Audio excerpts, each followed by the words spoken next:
Sorry, I got held up. Oh, Tristan did not set this up. 1 second. Let me move it to the right page. I think that's the right page. Uh, uh, No, you have to read the LMD one first. oh. Okay, so I have to read the LMD page in the Penpa version, Tristan says. Let's see. That's a weird thing to do. Let's see. Okay, so this is by Niverio. So uh, let's see. Okay. Story. Uh, uh, okay. So place the digits 1 through 9 in each row, column, and box without repeats. Okay, so it is just Sudoku. Uh, there's not additional there's additional words, but there's not additional content. Let's see. Okay, so we've got to do a classic. We don't get to do a classic super often. So let us start with looking at this. So let's see. Usually when I'm doing classics, I usually look at a digit at a time to start. Oh, thank you. There's one. There's two. Let's see. Three at least. Let's see. I can at least sort of corner mark threes here. There we go. Oh, Niverio has been a windmill for 21 months. Let's go. Boop boop doop. Woo! Badoop doop. Wah! Badoop doop. Wee! Badoop doop. Wah! Badoop boop boop boop boop boop. Wah! Thank you, Zach. Thank you. Let's see, so I can corner mark a 3 there. Let's see. I suspect this is not going to get me anywhere, but I'm partway through doing it, so I'm going to keep going. Actually, there's a corner marked 4 here. It could be a kite. If it's a kite, that'll be relevant. Let's see. There's a corner mark 5.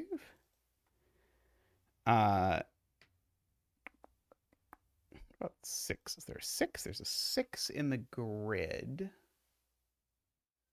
7. Oh, there's actually a 7. We get a digit. Haha! We have succeeded in the puzzle. We will do the 7 dance.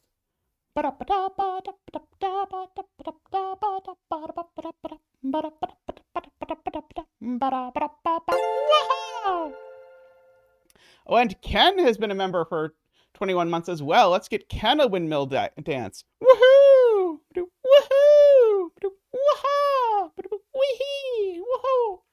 Do we have the new emote, by the way, Tristan? I know Tristan was working with Ace of Spades made us a new emote that we're going to get on. I don't know if Tristan has officially unveiled it yet or not.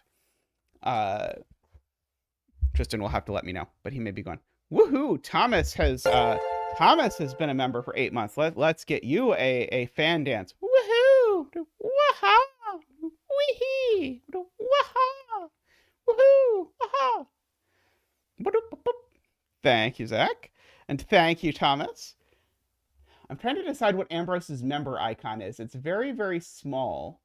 Let's see. Martin has become a windmill. Let us get Martin a windmill dance. Woohoo! Waha! Wee! Waha! Wee! Welcome, Martin. Welcome to the windmills. I can tell there is a cat in your profile picture, I think. I'm pretty sure it is a cat. Let's see. It is a medieval snail, but different than the Discord medieval snail. I see.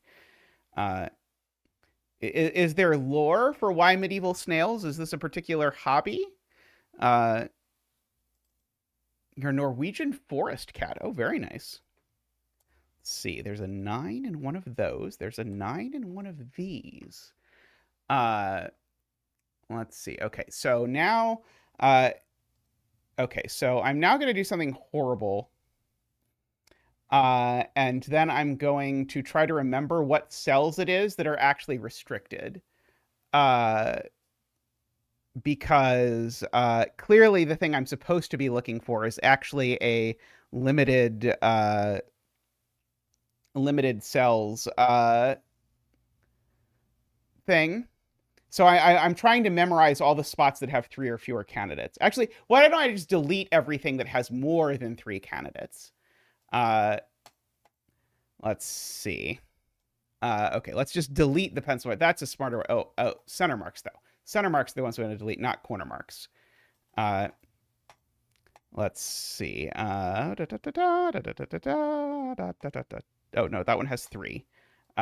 I'm only willing to entertain up to 3 corner marks for the moment. So we'll suffice for that.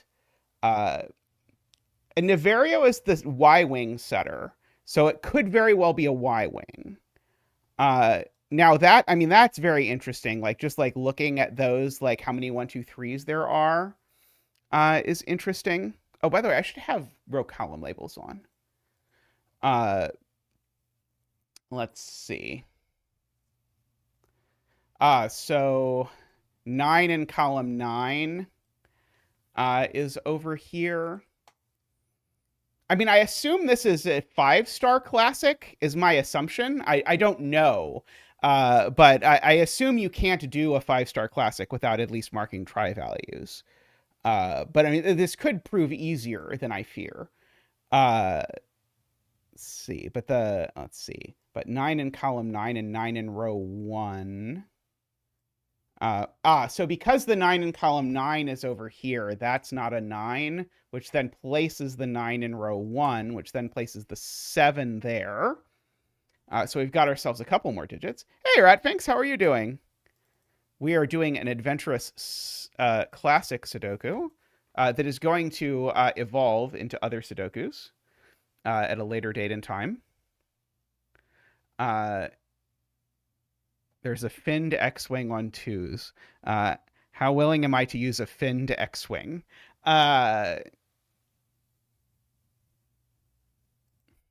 Row 6, column 5 equals 1 breaks. The colors are for future puzzles. That's right.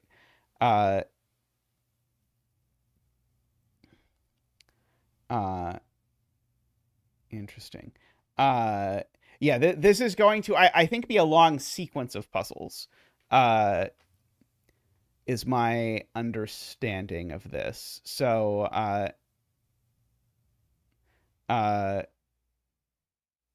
I mean, it's a classic, Niverio. You said a classic. You don't get to complain when people pencil mark cells and look at things. Yeah, the finned X-wing on 2s. Let's see. Do I want to do this? So so finned X-wing on 2s and what columns or rows? Let's see. Doombiot said column 5 and column 7. So let us attempt to understand where 2s can go in column 5 and column 7. Let's see. There we go. Thank you. Thank you, Karen, for your donation. Hoping to meet you at SudokuCon. I also hope to meet many of you at SudokuCon. Let me get you a donation dance. Woohoo! Thank you, Karen. Thank you. That is not column 5 and 9, I am being informed. There is column 5 and column 9, and so the only cells that can be 2 within these columns are those and those. And so if I briefly highlight those in green, then the point of this, per Doomdiot, is that if I look at row 6, column 4, this cell can't possibly be a 2. And the way you think about this is that there's sort of 2 universes.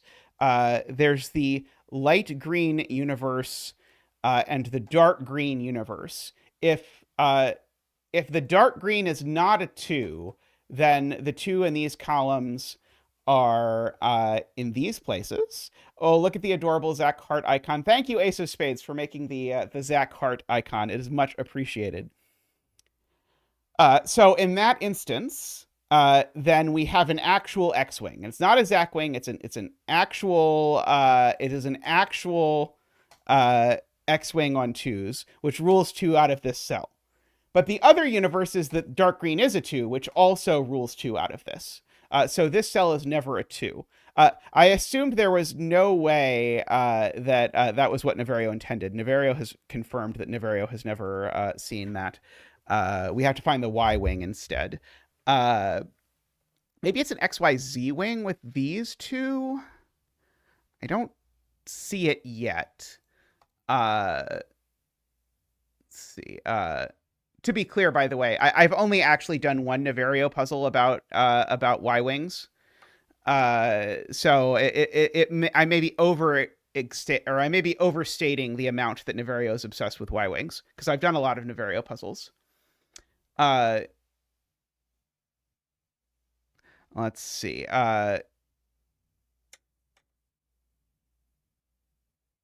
Both 3 and 6 are limited to 2 cells in box 5. Right. Okay. So 6 is now in one of these 2 cells.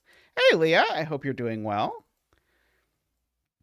Let's see. And 3, right. Okay. So 3 is crisscross in this box. Let's see. Okay. This box is becoming intense enough that I want to mark it even though there's too many things. Yeah, I was trying to understand why one here breaks. I don't see why one here breaks yet. I did see that Carl said it breaks, but I don't see why. Oh, there's a hidden 5-6 pair in column 6. I am being told. Column 6. Okay, so these certainly aren't 5 or 6. That's not 5 or 6. Those aren't 5 or 6. That's not 5 or 6. Aha. Yes. Okay. So in column 6, the only places that 5 and 6 go are here. So there we go. So those are the those are the 5 6s. For that purpose. We're so close to having our thing.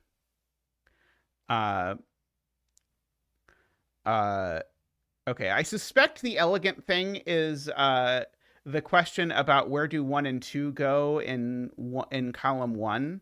That sounds a lot more elegant. No offense to any of you with other points. That sounds a lot more elegant than the others. So I'm going to try and contemplate that. So 1 and 2 definitely don't go in any of these cells. They don't go in any of these cells. They don't go there. So,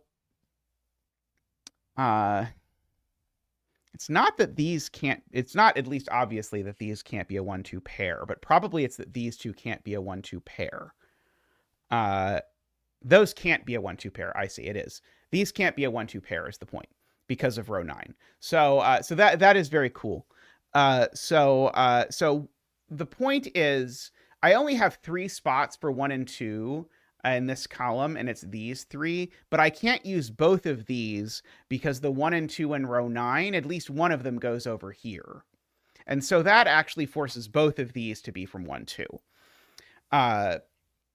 Because if I don't put a 1 or 2 here, it forces me to put 1 and 2 there, then that breaks column 1 for the same reason. So actually, these are both 1 and 2, and they're a different 1, 2.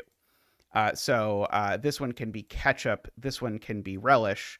And so, and again, if they were the same 1, 2, that would screw up this box because I need a 1, 2 in these cells and I need a 1, 2 in these cells. And that immediately places a 3 here, which places a 1 there, which will simplify things somewhat. And I assume now we just mark. And it probably solves. Maybe not. Maybe that was optimistic. Oh, no. Niverio says I should. Okay. Oh, that's a 1, 2, 8 triple. So that's a 4. That's a 2 and a 6. That's a 5 and a 4. That's a 6. That's a 5. Let us remark. So that is a 1 and a 2. It's an 8 and a 6, 9, 2, 3, 8, 1, 3. You concede that your finned X-Wing wasn't completely necessary. It was helpful in spirit. I think Niverio said actually it was a necessary step to rule 2 out of there, but there was probably a better way in which to rule 2 out of there. 4, 6, 5, 8, 3, 5, 2, 8. This is where I really should have pressed the Sven button, isn't it? I really should have pressed the Sven button, but I'm too committed now. I'm not going to press it. But I regret not pressing the Sven button. It's an 8. I never press the Sven button. 2, 1, 4, 6, 7, 1, 9, 5, 9, 1, 9, 6. Okay, so we have that, and so now we are supposed to do something. Sorry, got to switch this mode. By the way, I'm not going to remember to switch back to the other mode, so you will all have to tell me I'm in the wrong scene again. So once you solve the puzzle, enter the digits in the yellow cells into the corresponding positions in puzzle 2. Those will be your Nurikabe clues. The pink cell is relevant for puzzle number 3. Check instructions on the next page. Okay, so we're going to open... oh, why did Tristan open that in Penpa? Oh, sorry. Is there not a CTC link? Okay, we have to make a real link for this. One moment. Let us go over here. Let us find a menu, bookmarks bar, Sudoku pad Penpa importer. Okay, we get to do this together. Convert URL. Let's see. Okay, there we go. We have successfully made a real link. Okay. So now we have to copy. Let's remember, we have to copy the yellow cells from this into the green cells here. So that is a 9 and a 3. That is a 9 and a 7 and a 2. That is a 6 and a 1. Huzzah, we completed it. Next puzzle. So this is a Nurikabe. So we have to shade some cells to create an orthogonally connected shaded area, which divides the grid into unshaded areas. No 2x2 area is entirely shaded. Each unshaded area contains exactly one clue, and the clue indicates the size of the island. Okay. I know I usually don't like using green and gray for things, but I have internalized green and gray here. Good night, Nicholas, for Nurikabe stuff, so I'm going to. So in particular, these are all gray. And now the grays are connected, so that's gray, is one consequence. This can't be green, because if this was green, that would need to be gray to separate these two, and I can't do that. So that has to be gray. But then that also has to be gray, because I need to get the gray out. Otherwise, again, if I separate the gray, that doesn't work. The gray has to be connected. One of these two is green for the 2, so that's always gray. Is another instance. That's gray for exactly the same reason as the other place over there. Because again, if this was green, it would force an isolated gray there. So there's a gray there. As people have pointed out, these two greens need to grow now. Oops. Thank you. Why did oh, because it's a different green. Okay, got it. I understand now. Hey, J. Dyer, we're doing a Nurikabe. I hope you are doing well. Okay. Oh, Globaglob fortunately has spotted the deduction I hate in Nurikabes, which is that this cell is too far away from anything to possibly be part of a green cell. Because if the only thing that could possibly get to it is the 6, but the 6 actually no, the 6 can get to it, but the 6 can't get to any of those. Okay, and so the point, sorry, I did not read Globaglob's point very closely. These can't be that, and so this needs to be green because otherwise you have a 2x2. And so I am not allowed to have a 2x2 of gray. 1, 2, 3, 4, 5, 6, 7, 8, 9. Oh, okay. The 9 can also get there, but the 9 still can't get to those. I do agree the green looks really sickly. It's funny because it's exactly the same green we always use, but just next to Niverio's green, somehow the contrast of these two makes it look like this green had something bad for lunch. Yeah, both the 6 and the 9 can reach it, but conveniently they're both equidistant from there. It's going well, it's Avocado. How are you doing? Okay, so DWeb is asking us to negate the world where this cell is gray, because if this cell is gray, I think this 9 now, if I look at what cells it can take, the cells it can take are these, and then it dies. So DWeb would like us to note that I cannot get, sorry, it could take that one too, but that's still not enough. So this 9 actually needs to take that cell. And now if it doesn't take this cell, if we imagine that now, now we can take those cells. That's 7. That's still not enough. So that has to be green. And now I have to keep the 3 apart. So that green has to go down. This gray has to get out because remember, all the grays are connected. This has to be green, and now it's done. So those both have to be gray. DWeb claims to have not seen that. That's got to be gray because I have to keep these 2 apart. Because again, green regions can't have more than 1 clue.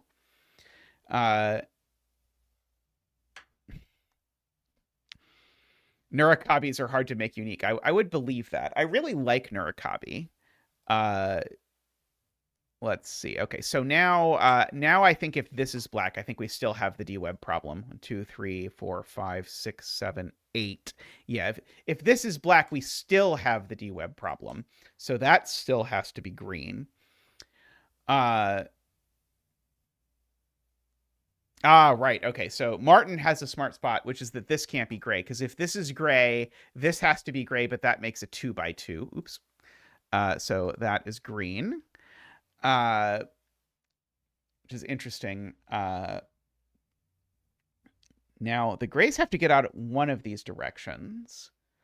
Okay, so J40 spots a DWeb over here. Because if this isn't green, then the most the 7 could possibly take is these cells, and that's only 6. So that has to be green.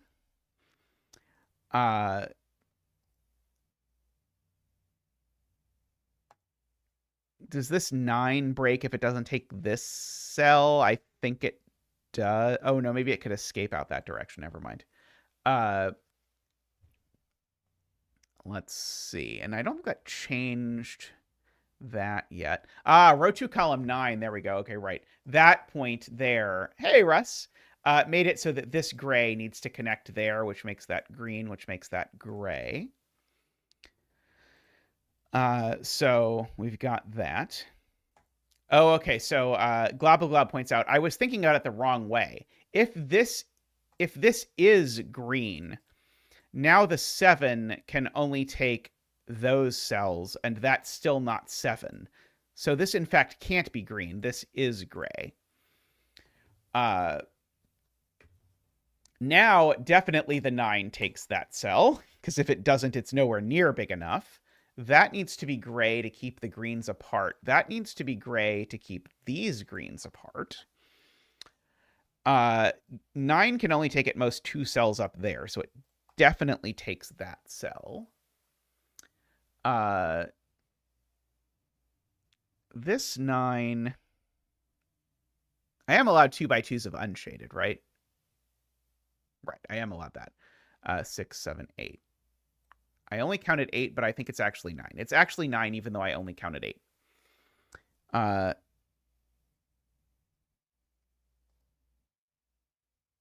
Okay, so if this is not part of the 9, uh, then Globaglob points out that now this 9 is at most this many cells, and this many is 7, and 7 is less than 9. So in fact, the 9 always takes it, and you could, if you want, you could draw a little line there just to say that these two are actually part of the same region.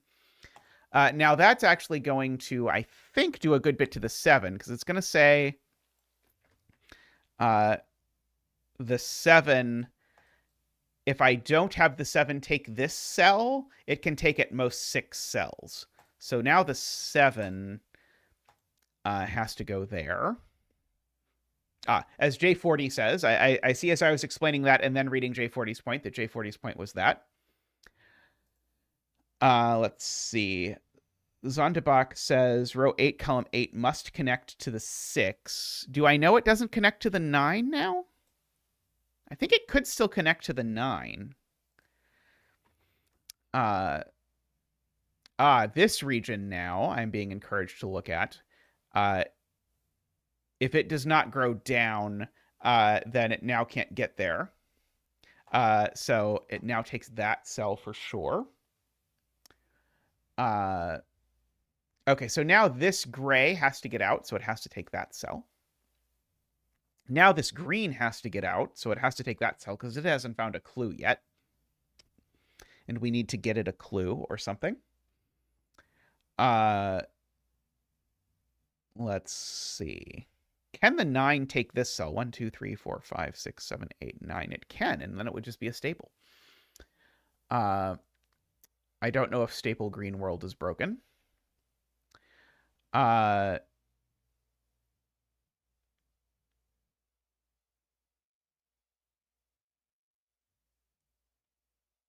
Globaglob is concerned about this cell becoming isolated. Okay, so I think what Globaglob has seen is that if this tries to connect over here, the 7 doesn't have enough cells. So if this tries to connect over here, it has to take all of those cells. And now the 7 is at most 1, 2, 3, 4, 5, 6, 7. I still feel like it can have 7 without taking row 1.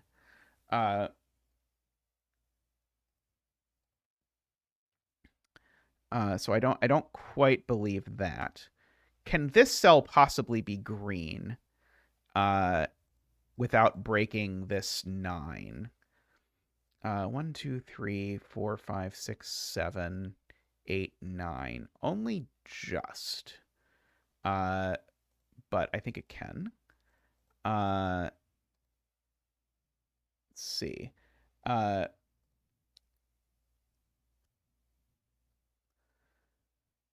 see. J40 says 7 can only take 2 cells below row 1. Hey, Garion.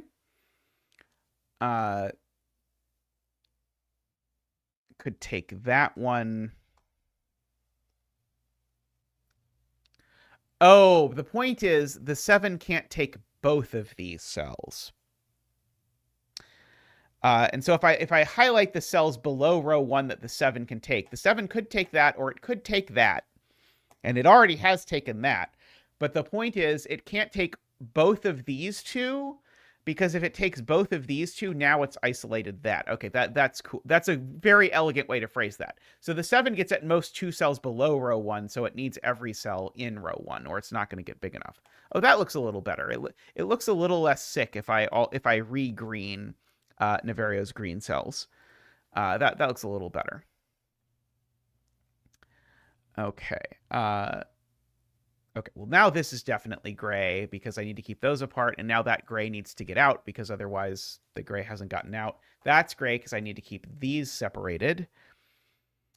Okay, and now by the previous comment about the 7, this can't connect to this direction, because if it connects this direction, it immediately makes the 7 6 cells, so actually that's gray. And now this 9 assuredly has to go down, right? 1, 2, 3, 4, 5, 6, 7. Right, now this 9 goes down and now is done.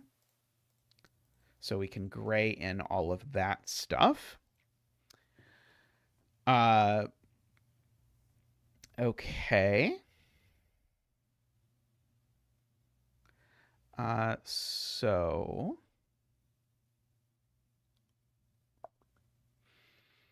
uh,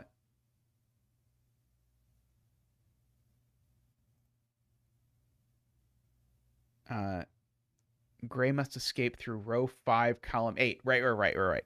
If this cell is green, the thing I just said is a problem because now this gray, if I look at the region it's in, is that region. But I remember I can't take these two, so it could never connect. So the corollary. I'm trying to say it like Simon says it, and I can't quite say it like Simon says it. I like the way Simon says corollary a lot better than the way I say corollary, but I can't say it the way that Simon says it, apparently. Maybe I need to practice in a mirror. Let's see.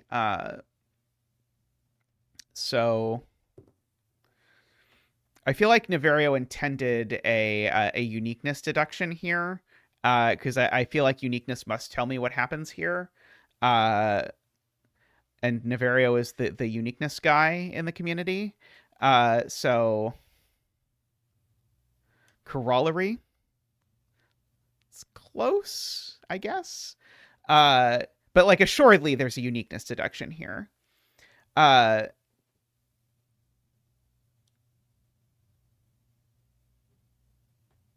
Okay, so these can't both be gray is one of the points that chat is making.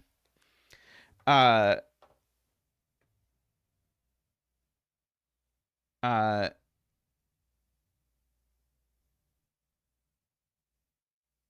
uh Oh, they can't both be gray and they can't both be green either. Because if they're both green, it disconnects. So this is all. So this is one of each, gray and green. If this is the gray and that's the green, it seems really bad to me.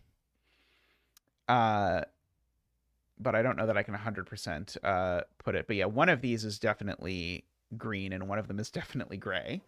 Uh, uh,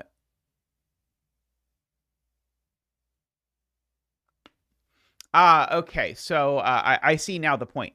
The only place this green can get its island clue is from the 6. I can't get the 9 down here without having. I mean, take your pick of the problems with this. There are a lot of problems with this. So the 6 has to get to one of these cells. And if the 6 has to get to one of these cells, it can't do that. Funnily enough, in combinatorics today, we counted paths that looked like this. That looked exactly like this, the sort of like the taxicab paths. So anyway, so it is the 9 that takes this cell for what it's worth. I think I have just seen what the solution has to be. No, that can't. The thing I thought I saw can't be the solution. It's got to be that, I think. But anyway, I'm not going to try to be Freddie Hand and just say I visualized the solution and call it good. But that certainly means this cell can't be green. Because if this cell is green, the 9 certainly is not getting there. So that cell is gray. So that cell is green. Now, again, this green has to get out. So that's going to be green. Let's see. It is true. These are just blatantly inaccessible. That's a good point from 57 Thorns. This 9 needs to be perfect. It needs to be efficient in order to get here, is the way I tend to say it. And no efficient path involves that. And then that immediately gives us we have to avoid a 2x2 trick. And now, again, the 9 has to be efficient, so that means that's also green, and that means these aren't green, because if they were, it wouldn't be efficient.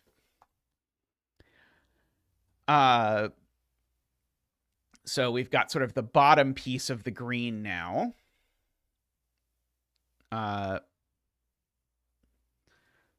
One of these two needs to be part of the 6. One of these two needs to be part of the 6. Can I do that? That's too many cells. So this can't be gray, because if this is gray, I need to do that, and that's 7 cells, because of the fact that one of these two needs to be green to avoid a 2 by 2, and one of these two needs to be green to avoid a 2 by 2. So we have dewebbed our way into this cell now.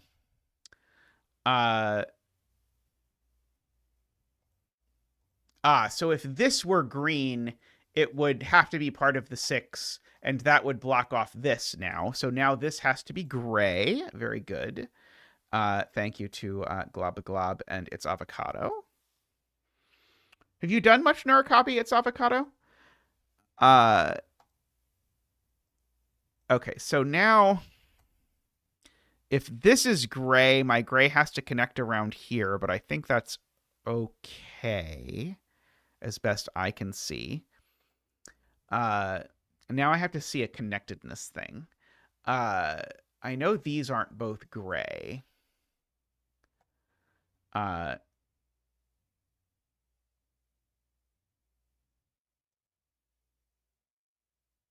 Okay, so I think the point is this has to be gray. Because if I think about how this chunk connects up, I know it doesn't connect up through this side because of the fact that these can't both be the thing. So this needs to connect up through this side. And if I make this green, it just can't do that. If I make this green, I now need this gray to connect under here. And now the 6 doesn't have 6 cells. Because, I mean, and worse yet, the gray hasn't even connected. So there's like a million different problems with this being green.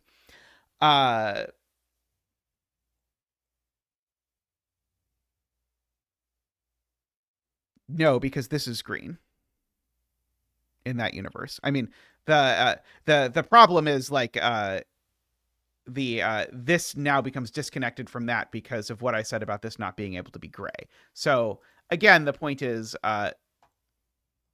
this cell is not green. This cell is gray, which means this cell is green by stuffity stuff. So I think this is now forced to be gray, right? Because again, this doesn't connect underneath. If this connects underneath, we have a big problem. And it doesn't connect above, so it needs to connect through there. And so now the 9 is done. Like that. And now the 7 needs to be done. So there is my 7. And now, again, that needs to be gray, because otherwise my grays have not connected. So that is green, and that is green. And that is gray. And now we have successfully taken our beach tour in the Philippines. Apologies to Niverio for totally ignoring all of the lore of this carefully crafted universe that Niverio has created for us, that you'll have to read at the link if you would like to know all of the lore. In puzzle 3, for each row, enter the number. By the way, one of my favorite puzzles from last year, it wasn't on my puzzle of the year list, but from like last year, like 2022, Niverio made a Secret Santa puzzle that was a Neurocobi Arrow Sudoku hybrid that I really enjoyed. I'm pretty sure that's on Niverio's LMD page if you are in the mood to sort of combine Neurocobi with things. Okay, in puzzle 3, oh no. For each row, enter the column number in which the nth instance of an unshaded cell appears in the Neurocobi grid, where n is the value in the pink cell of puzzle 1. Okay, so the value in the pink cell of puzzle 1 was 3. Okay, so for I have not yet done my 2023 puzzles of the year list. I will do it on stream. I did my review of my puzzles for the year, and then I haven't done it for the other yet. So the column number in which the nth instance of an unshaded cell where n is the value in the first puzzle. If each row, enter the column number in which the nth instance of an unshaded cell appears in the Nurikabe grid. So the third,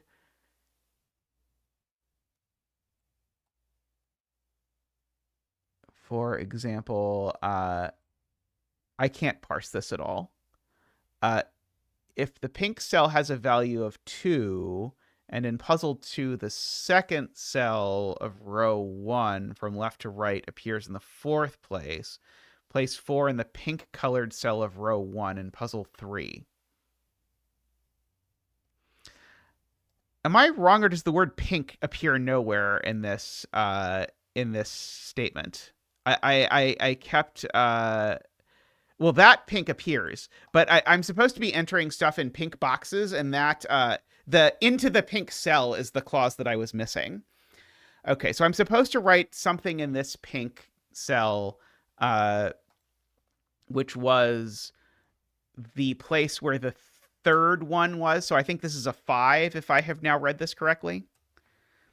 Because the third green cell in the row was in the 5th place. I think. Yeah, I think there's just a word missing. The example makes it make sense, provided that I have now gotten this correct. But the word pink is just missing, which made it impossible to parse. In this case, it is a 7. In this case, it is a 5. It would have made the word pink appear twice, which would have been unfortunate because it needed to refer both to the pink in the first puzzle and the pink in the third puzzle. But that's okay. Let's see. This is a 5. Let's see. 5. 1, 2, 3. This is a 7. By the way, I'm going to turn my row and column labels on here. Hey, Mekti, how are you doing? We're counting green cells today. Let's see. 1, 2, 3. That appears to be a 7. 1, 2, 3. That appears to be a 5. It's funny how there's a lot of 5, 7, 9s in this Kropke puzzle. 1, 2, 3. That is an 8, weirdly enough. And in row 9, 1, 2, 3. That is a 5. Okay. There we go. Okay, so normal Sudoku rules, normal Kropke rules. Not all dots are given. So these digits, one is double the other, and these digits are consecutive. So for example, this has to be a 4 or a 6. This has to be a 6 or an 8. This has to be a 7 or a 9. Yeah, it does sort of feel like we deserve a puzzle complete window for correctly filling in the pink boxes. Let's see, I'm being encouraged to contemplate 7 in box 3. 7 is indeed placed in box 3 there. Good. So now 7 is placed in box 1 there. So this is a 6 or an 8. Let's see. 5 in column 8 is on the bot. Oh, sorry. 5 in column 8, even better than being on the dot, is there. So this is a 4 or a 6. Let's see. 7 in box 4. Man, there's 7s all over this grid. It's like there's like almost one in every box or something. So one of these two is a 7. I will just record for the future. One of these two is a 7. And one of these two is a 7. So we've got that sort of, this is a typical useless pattern. This is like the chocolate teapot triple equivalent, or sorry, the corner mark equivalent of a chocolate teapot triple is when you've got your 7s corner marked like this so that they carefully avoid having a useful Zackwing. Okay, there's a 5 in one of these two cells, I should note. Let's see. 9 in box 1 is in one of these two, is being pointed out. by Martin. And so Martin suggests I then look at that to place 9 in box 3, which I can now, because 9... Spoiler, 5, 7, and 9 cannot go on black dots without shenanigans. And this puzzle is shenanigan-free. So these are a 7-9 hidden pair now, because now the 9 in this box now has to go there. So this is a 6 or an 8 for sure.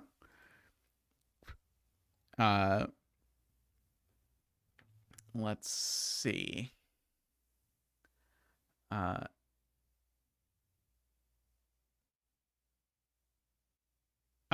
is on this white dot. So this is from 4, 5, 6, just for the record, just by sudoku. This is a 6 or an 8, by the way. Yeah, one of those is a 5, just by 5 digits.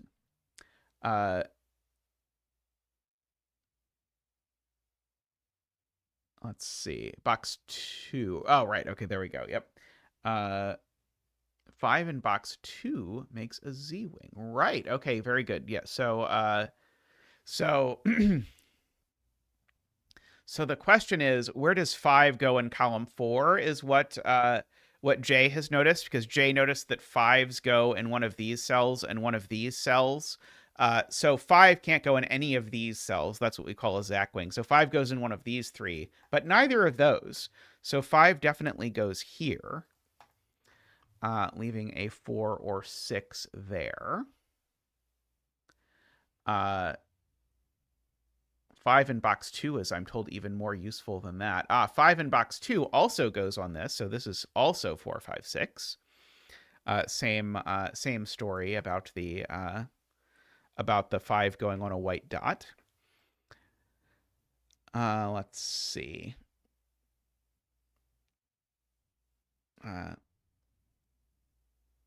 These are either 3, 6 or they aren't. So either they're both 3, 6 or neither of them is 3, 6. Just because of the way the box works. I'm trying to decide if there's a problem with the world where neither of them is 3, 6, or the world where they're both 3, 6, but I don't immediately see it. Oh no, I'm sorry to hear YouTube has been freezing. I'm at least not dropping frames, so it's a pure YouTube issue, but that's even worse because it means there's nothing I can do about it. Unfortunately.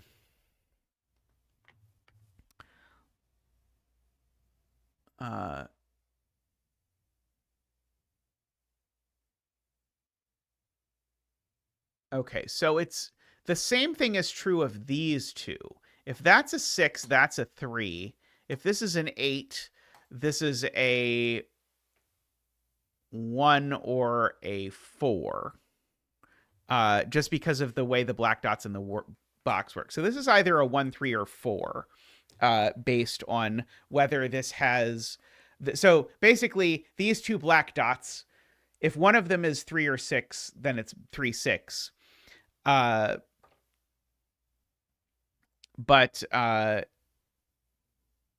So if this is a 6, then there's no 3, 6, and so then that's a 3. Otherwise, this is an 8.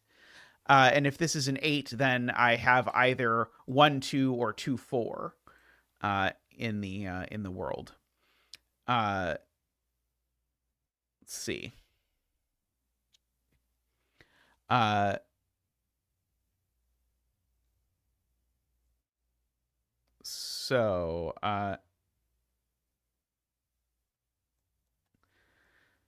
So we have a similar pattern here, I think, where we've got a 5, and of course we've got a 9 in one of these cells. Oh, I'm being told I can resolve the 5 here. Ah, yes. This can't be the 5. That's very smart.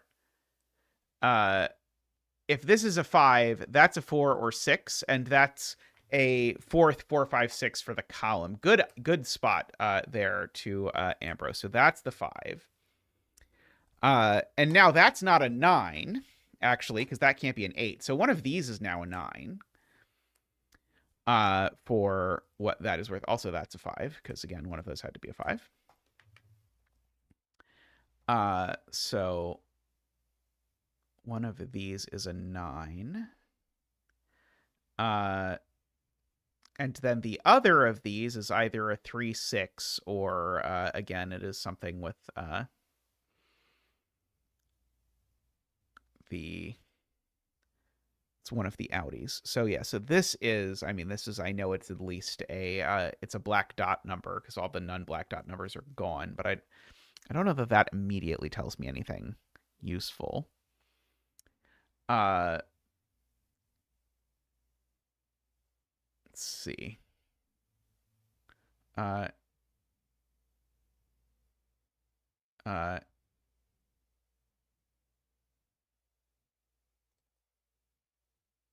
I've got all the 5s, in fact. I think the point is to do with all of the cells where I have to think about what's left off the black dots and when it can be 3, 6 that's left off the black dot. So for example, here, if this is a 6, the thing left off the black dots is a 3, and if this is a 4, it's 8. So these are actually only from 3, 8, 9, for example, if I'm trying to sort of continue to chase around what the options are for these various cells that are left off of my black dot pairs.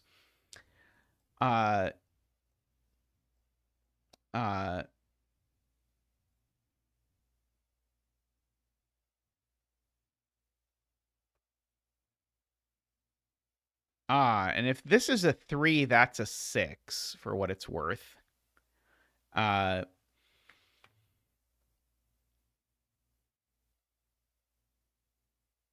see, Daniel says this can't be 1. Can you tell me why?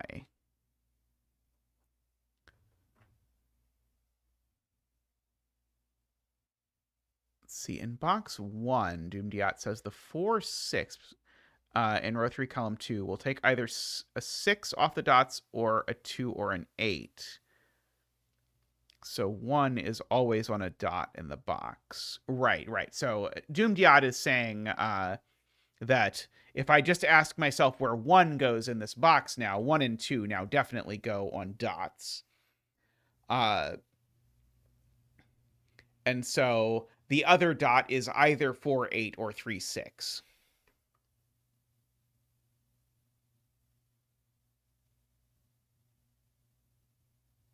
So row 3, column 2 was row 2, column 6.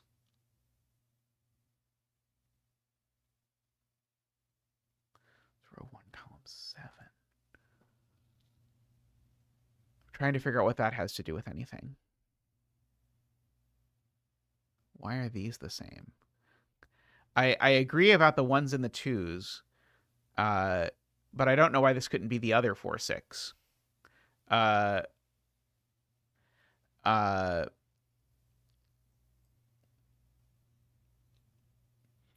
This is very, very cleanly and clearly telegraphed what it is I'm supposed to think about in terms of the setup. Because, there are no black dots that are not part of a box with 2 black dots in it in the setting. So, in terms of saying, hey, think about this thing, it could hardly do a better job of saying, hey, think about this thing.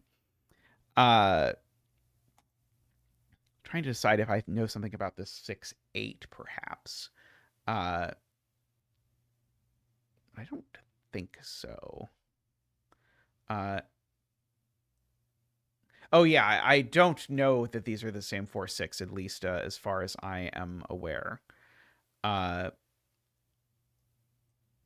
yeah, so I do need to put a 3 and a 6 in this row somewhere. And I guess I could do the 6 here and the 3 there. Or I can put the 3, 6 here. I guess I could also do 3 here and 6 here, annoyingly. I think that is also possible. Highly regrettably. Let's see.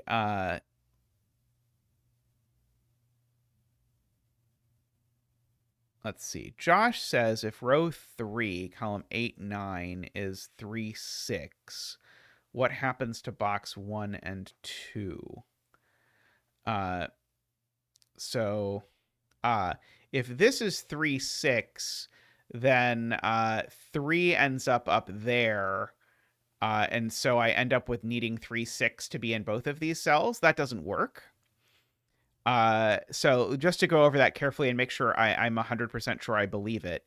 If this is 3, 6, I need to put 3 up here in this box. And that tells me that none of those are 3, 6. And that's not 3, 6 either. And so therefore these would have to be 3, 6, except they visibly cannot be 3, 6. That is not allowed. So these are honestly 1, 2, 4, 8. And hey, Derlear, welcome. I hope everything is going well with you and the child. Let's see.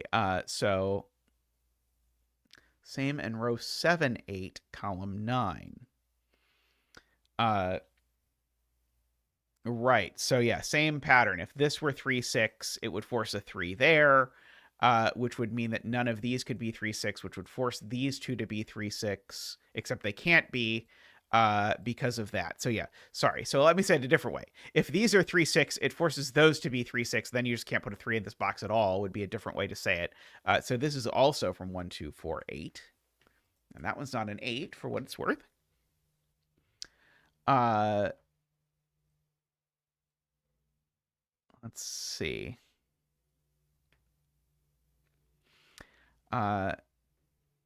So that's almost all of the 1, 2, 4, 8s in the column, actually. So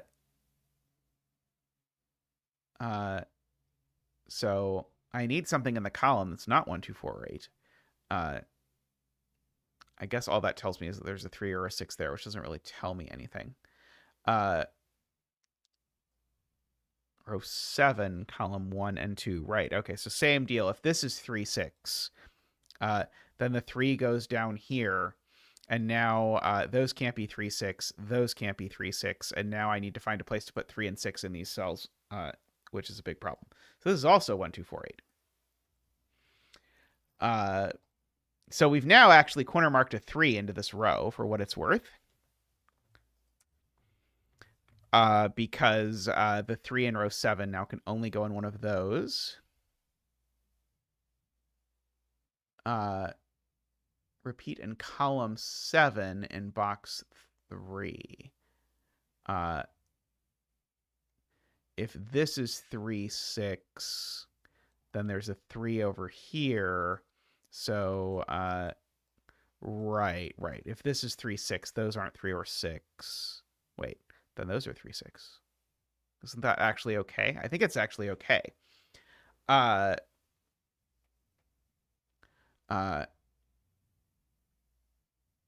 For the row 3 dot, I'm looking at what Garion says. If the row 3 dot is 1, 2, it breaks box 1 or box 2. Another way to look at it, if those are 1, 2, where are 1 and 2 in row 2? Right. So, yeah, so I guess the easy way to see it is that this is actually kind of like the first puzzle, actually, where if I highlight all the cells that can be 1, 2 in row 2, this is actually, I think this is a direct callback. I think this is an intentional reference to puzzle 1, because in puzzle 1, it was exactly 1 and 2 that we needed to care about where they were in some randomish place. So one of these is 1, 2, and if one of those is 1, 2, these certainly aren't 1, 2. So there's no 1 there. Classy, which has now put a 4 there, which has now given us that this digit is a 6, which now means the 3 is off the dot here, because these now are 1, 2, 4, 8, which I put in an unconventional order. So there we go. So this is not 4, so that's not 8.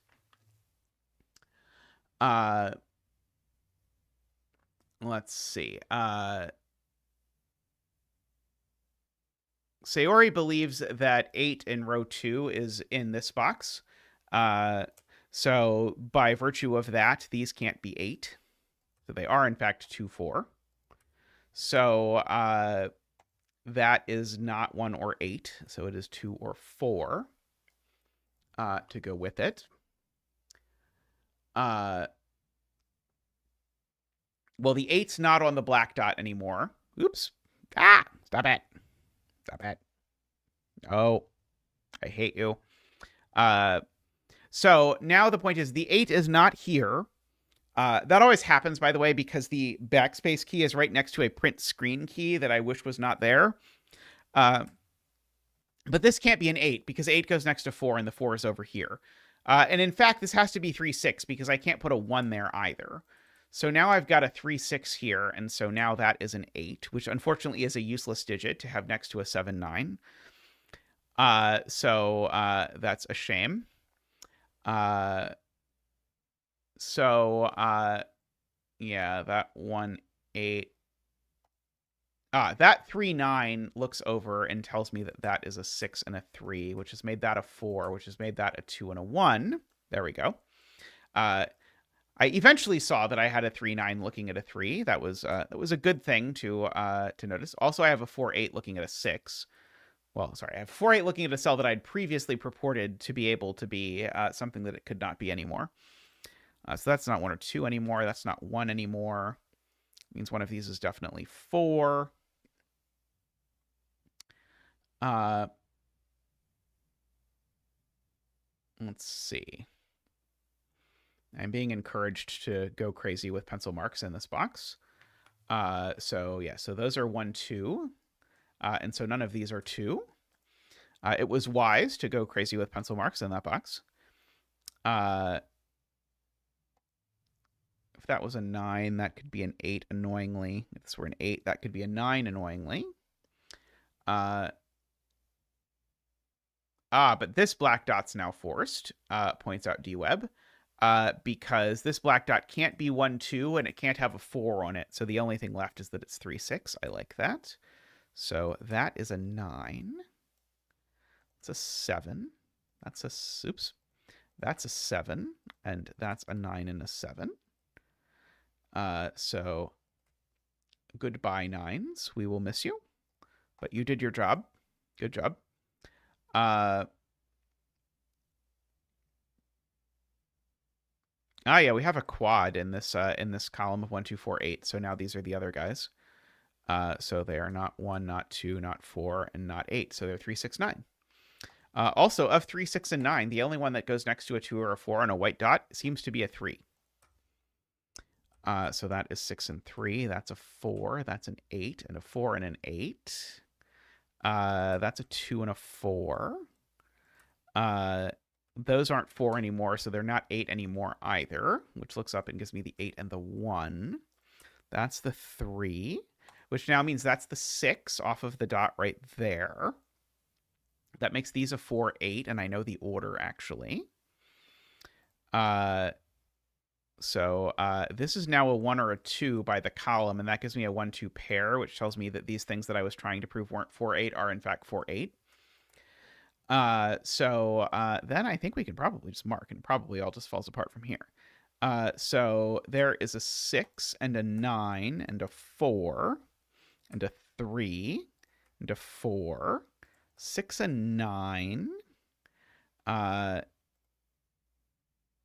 see. Is this the last piece of the puzzle, by the way? This black dot can't have a 1 any. I mean, I guess actually this is a 1, 2, 9 triple. How about I do it that way? So that's an 8 and a 4. I was going to give a more fun explanation, but we'll go with the less fun explanation. 8 goes next to 9 there. So we can clean up again a lot. So that's a 1, 2 pair, making that a 6. This 9 is not actually on a black dot in this box, I will reveal. So that makes that a 9 and a 3 and a 9. I really like this third piece, and I really like that the third piece is an explicit callback to the first piece. That was very classy. One of these is definitely a 2, so that's not. 2, 3, 2, 9, 1, 2, 1, 2, 1, 2, 1, 1, 2, 3. Okay. Let us look at puzzle 4. Sorry. Once you solve the puzzle, enter the digits in the yellow cells into the corresponding pieces in puzzle 4. Did I get puzzle 4 opened? Puzzle 4 is another one I'm going to have to convert. But fortunately, I think I already have the converter open, so this should be a faster conversion than previously. Copy link address. Paste. No. Paste. Convert URL. Let's see. Practicing art painting.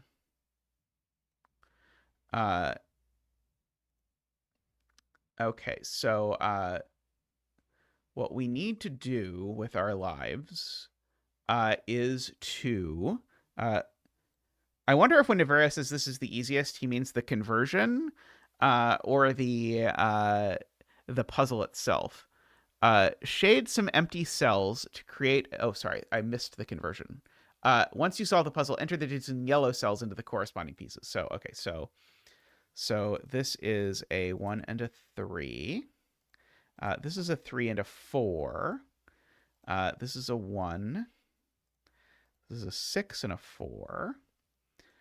This is a 7. A 5 and a 1. A 3 and a 2. And then there's a random green cell. Is the random green cell the solution code? Is my solution code? Please tell me you have a 2-digit solution code. I will be so happy if this has a 2-digit solution code. Oh no, it's just 2 given greens to solve the tapa. Okay. Missed opportunity. So standard tapa rules apply. Shade some cells. Some empty cells to create a single connected wall. Numbers in a cell indicate the length of consecutive shaded blocks in the neighboring cells. So much like the Nurikabe, we have to create a giant gray blob. And so cells with a number cannot be shaded, and the shaded cells cannot form a 2x2 square. Also, I'm going to guess the ones that were green can't be shaded. And there are no multi-clued cells in this puzzle due to the nature of the previous puzzle, and these are pre-given as unshaded. Okay, so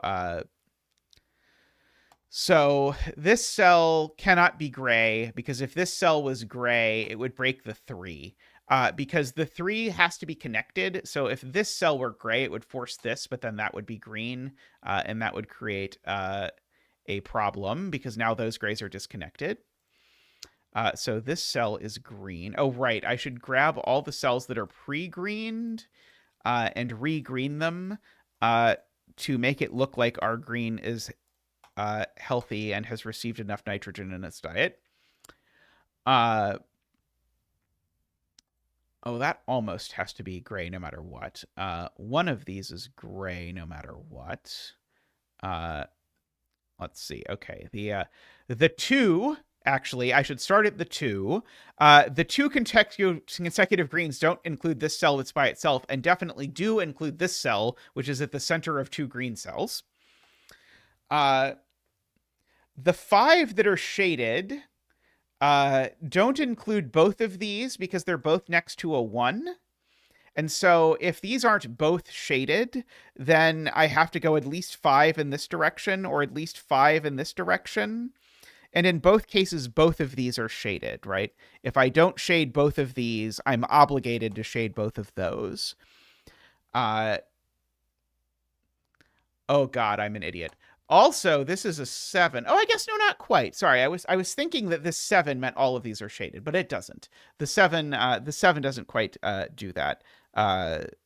So I'm not yet an idiot. But the fact that these are both shaded is very consistent with this being a 7, we'll say. Okay. Can I do the same thing with the 4? These aren't both shaded, so I go at least this far, or at least this far. No, those don't overlap, unfortunately. It turns out. see. This being shaded doesn't immediately seem like a problem, as far as I'm able to determine it. That's true. This cell certainly can't be shaded. If it were shaded, it would be lonely. And these can't be shaded either, because if they were shaded, they would be lonely.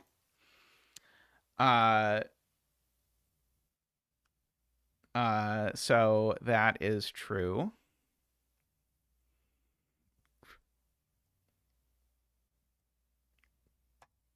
I think I can manage to get out if I do that, unfortunately.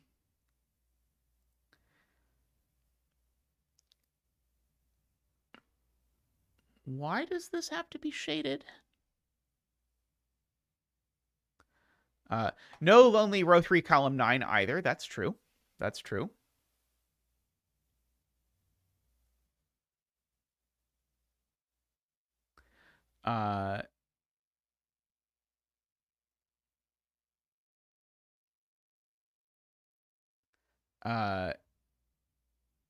Oh, you're saying this is unshaded. Yes. If this is shaded, yes. Okay, yes. I now understand D-Web's point. If this is shaded, now by the one clue, those are both unshaded. So like in this world where this is shaded, these are both unshaded by the one clue, but one of them is definitely shaded by the 4 clue, and that's bad. So we are going to unshade that cell. 2, 3, 4. 1, 2, 3, 4. That means this cell is always shaded. I feel like if you combine puzzles by Niverio and the Cogito, you account for 90% of the Tapa puzzles I have ever done. I think those are the only 2 people in the world who like Tapa. That is my formal theory. Let's see.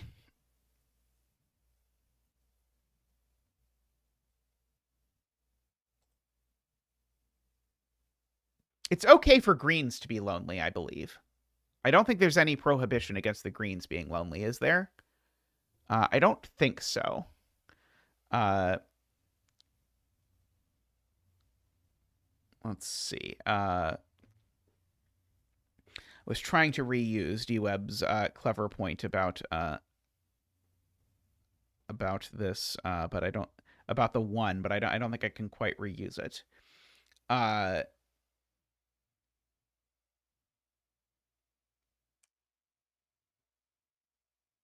Oh, the 6 below the 4, right?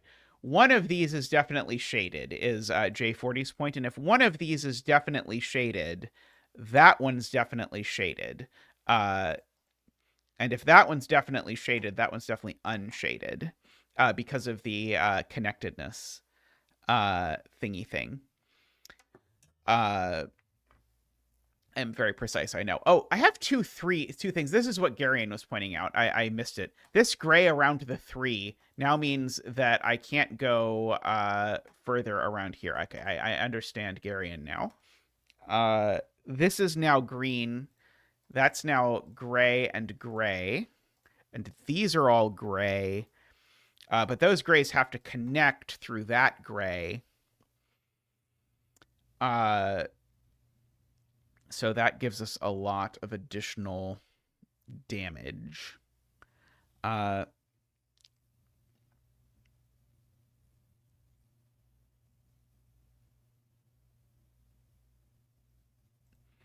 let's see. Carl says if this is gray, it breaks the 1 clue. So if this is gray, those are both green, and that's gray.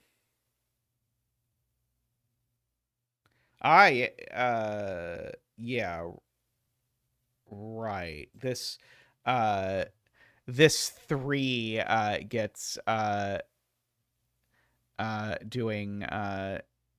gets broken. Yeah, so this is slightly complicated, but if this is gray, these both become green, and now this shaded part next to the 3, I mean, it's not that complicated, but it's complicated enough that I had to think about it in my head for a bit. Then this 3 becomes a 2. I think it's the sort of thing that if I had done more Tapa would probably be easy for me to see, but is not actually easy for me to see. So that by the 3 now greens this as well, because I can't fit a 3. And now these are both gray for sure because of the 3.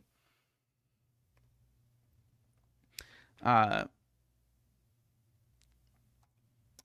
okay. The to clue is done. Oh, yes, the to clue had probably better gray that cell. If it makes you feel better, I have not done very many. It's avocado. Uh, okay. Uh, gray has to connect through row 9. Uh,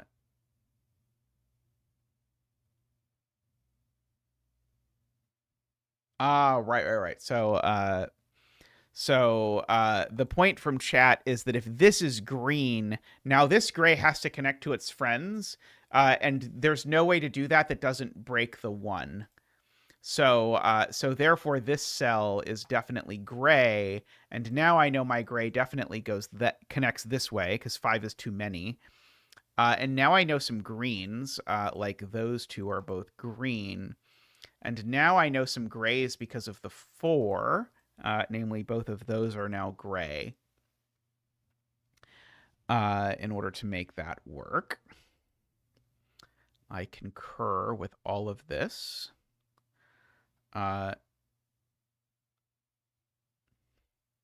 Right. If this is green, it immediately forces the inchworm, and the inchworm breaks the 1 a lot. So that is definitely gray. These are all green by uniqueness, I think. Oh, maybe not quite. I think only those are green by uniqueness. But no, not quite. Sorry. No, never mind. I retract my claim about uniqueness.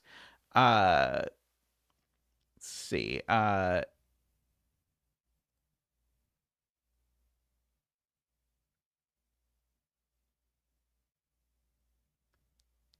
Yes. Okay, so if this is gray, that's very clever from Garion. If this is gray, then by my 4, that's also gray. But now this 4 is done, so that's green, and so this whole area over here of grays does not connect to any of its friend grays. So therefore this is not gray, it is green, and that is gray. And so therefore that is gray. By extension of that, because of the 4 or because of connectivity, whichever one you want. Oh, and that ends the 7. That's good. Carl points out because there's only allowed to be 1 green around a 7, and we have identified where it was. The 1 is done, though sadly it is sadly it doesn't provide us any information.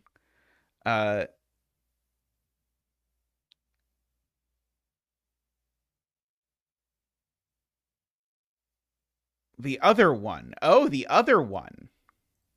There's more than 1. Fun fact. Did you know that, Niverio? There's more than 1. If this is gray, the puzzle breaks. Because if this is gray, I'm now obligated to green this for 2x2 reasons, and the world doesn't work. I didn't think filling in the 1 was an intended step. It didn't feel like a Niverio step. I'll gray this. Because the gray has to get out. The third one knows what it did.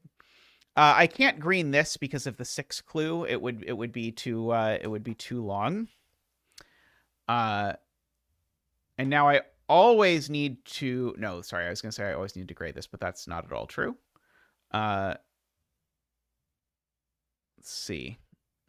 Isn't the 4 clue done? Yes, good, it is, and so that makes that green. We can see why this part of the grid is here because we need to connect that, and it solves the uniqueness issues. This 3 is done, so that gray needs to connect. So that's green, actually, because of this 4. And now this 6 needs to go...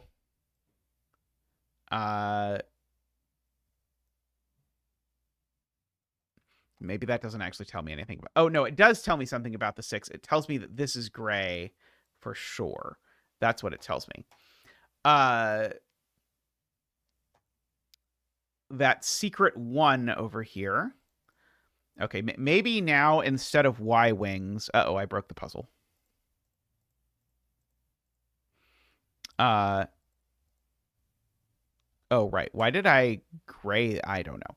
That's got to be the gray, because if that is if that's gray, the puzzle is broken. I just demonstrated, but I just recreationally grayed it, so that's gray. So that's green. So that's gray, and that's green. And I believe that is the end of this puzzle, which is very lovely. I liked the second 2, or I liked the last 2 in particular. Very nice creation here. I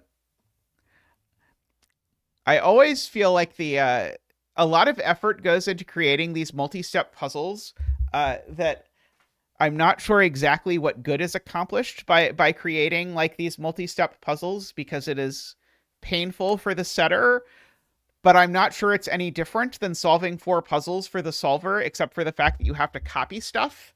So I know that a lot of people are really into doppels and these sorts of like, oh, it's a puzzle where you do another puzzle afterwards. I mean, it's cool, but I don't get the point. It feels like I've talked to this about this before. I've not sort of completely understood this. Anyway, I'm going to take a quick break, go answer the door that is now ringing, and I will see you all in just a moment.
All right, welcome back, everyone. And yes, to Niverio's point, I think if ever there is a time to do a crazy weird string of connected puzzles, I think Secret Santa is a good time to do a crazy weird string of connected puzzles because there's some spirit of the whole the whole Secret Santa thing being just make cool stuff. Oh no, I'm sorry, Ken. I figured people in chat had identified that it was some sort of like YouTube trying to harass people using ad blockers, but apparently not. Uh, all right, so I came across this in the bucket, and it looks like a ride, so we're going to try it. So this is a completely normal arrow puzzle. I looked at the grid and I checked 3 times to make sure it didn't say it was anti-night, because this, if ever I've seen a puzzle that looked to me like it was going to be anti-night, this looks like it's going to be anti-night, but apparently it's not, so we can do that. So we just have to make the digits on the arrows sum to the digit in the circle. That's all we've got to do. Uh, and yeah, let's get started. So these two are each sums of 3 distinct digits, so they have to be at least 6, 7, 8, 9. And the thing I see right away is that this digit, oops, this digit, if it goes down here, it's going to immediately force exactly what is happening over on this, because it would have to be a 6, and then that would not work. So that's already very interesting. I suspect the orange is just going to go there, though, but who knows? Bye, it's avocado. Okay.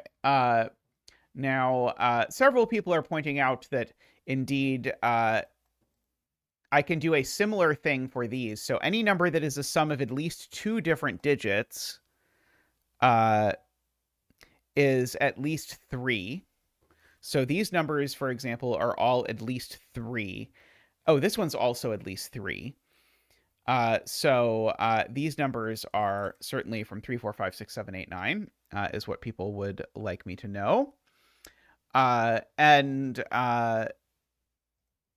therefore, 1 and 2 are quite restricted in the world of this box. Yeah, these I can certainly do better on in a minute. They're certainly not 1, 2.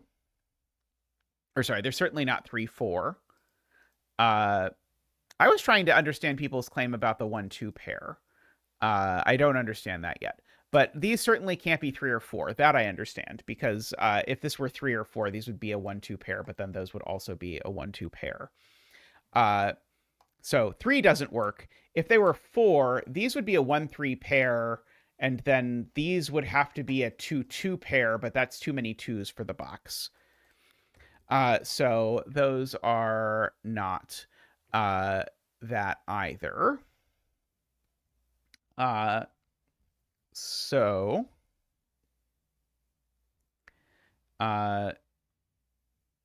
this number certainly can't be 3 either, because this is at least 4. I suspect it can't be at least 4, but I feel like I'm going to tempt myself into doing a chain if I do that, and I'd rather avoid doing a chain if I can. If I can avoid it.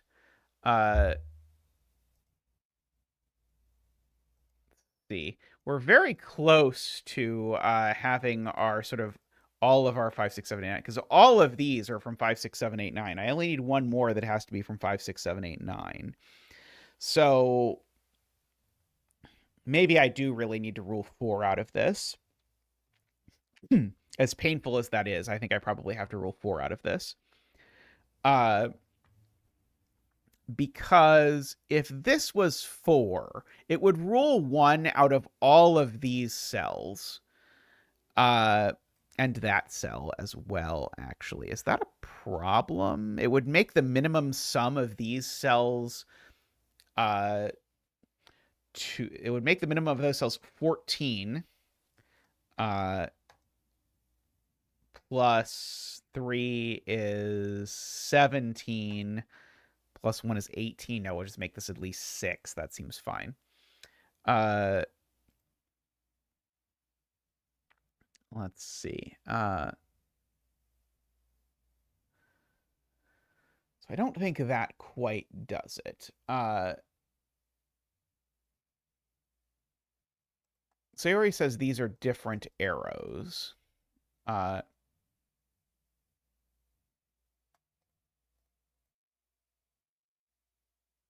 trying to see why these can't all be 1, 4.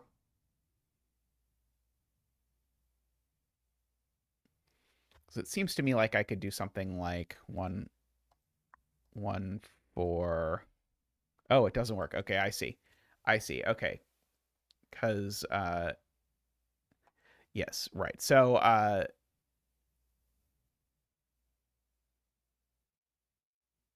right. The point is, this cell sees, I see why. This cell sees the entirety of the other 2 arrows. So this arrow is different than the others, and likewise, this one is different than the others. So this is at least 3 different sums.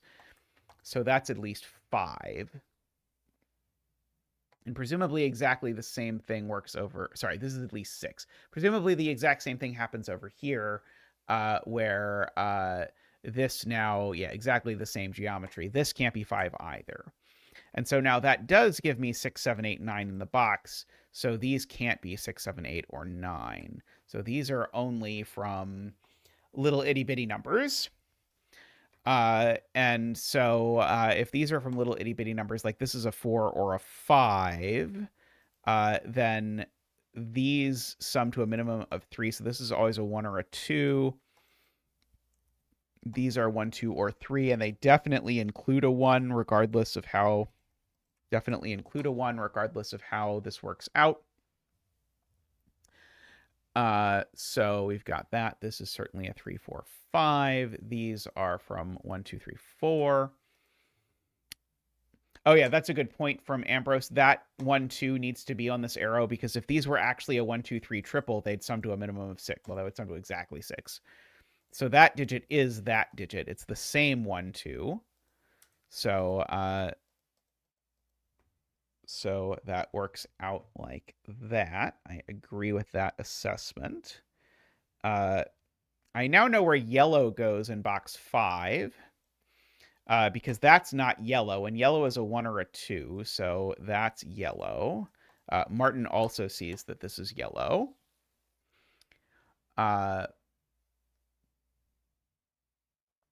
Let's see.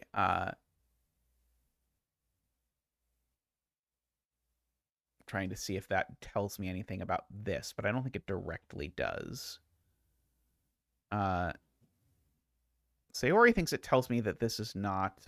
oh, right. Sorry, it does. It does, because it's not just that that's not yellow, it's that neither of these are yellow. So this can't be 3, because then whichever of 1 and 2 yellow is would not work. So these become a 4, 5 pair, which means that these at long last become a 1, 2, 3 triple. That is a 1, 2, or 3.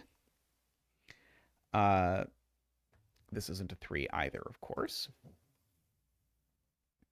Yeah, now we actually get the 1, 2, 3.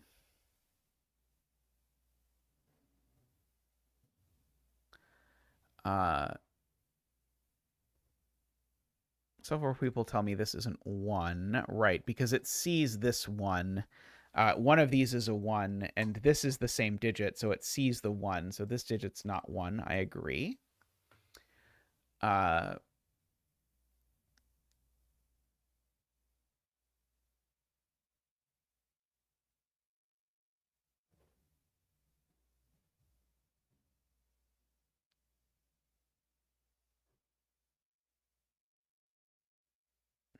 Now row 3, column 5 isn't 1.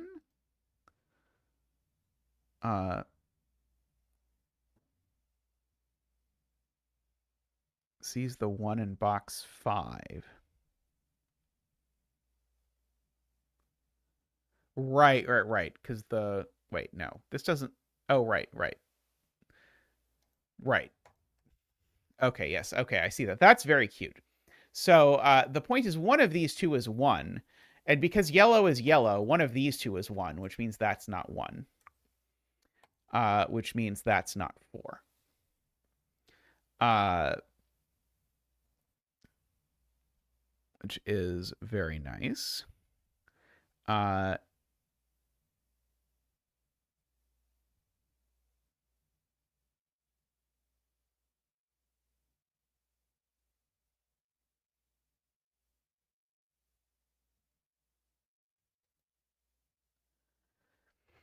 Yes, that's a good spot.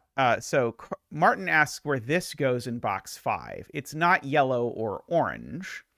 So in fact, the only place this can go in box 5 is there, which means in particular, it is not a 4 because of that.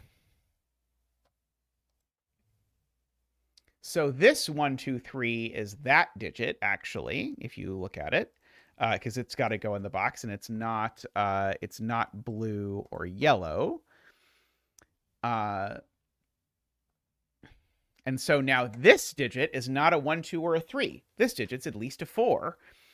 And so that's going to tell me that this isn't a 6. So this is a 4, 5, 6 because it sees 1, 2, and 3. I like that. So these are from 1, 2, 3. That gives me a triple in this row.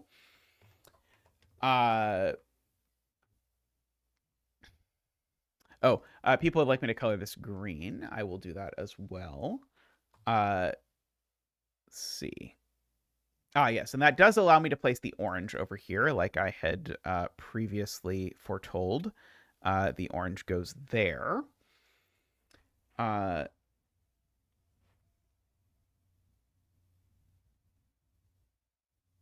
And now green can't be 3, because if green is 3, then that makes this arrow 5, but also makes this arrow 5. So green is not 3. Green is 1 or 2. Which disappointingly makes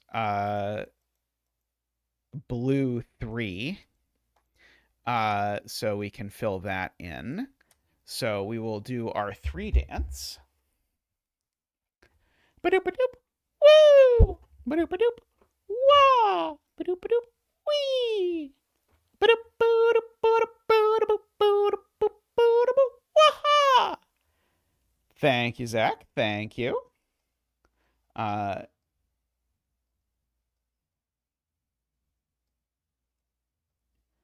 Okay, so now those are a 1, 2. For whatever that is worth. Let's see.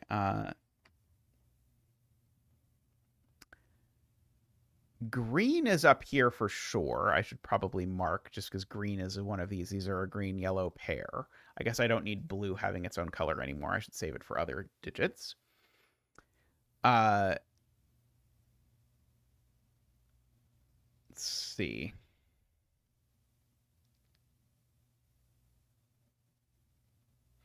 That's a smart spot from Garion. Neither of these can be 6 anymore, because remember, these 3 arrows are different, and the third way to make 6 is 3 plus 3. And Garion's point is these 3s have destroyed the possibility for either of those to work. So in fact, those are a 7, 8, 9, and that's the 6. So orange is in fact 6.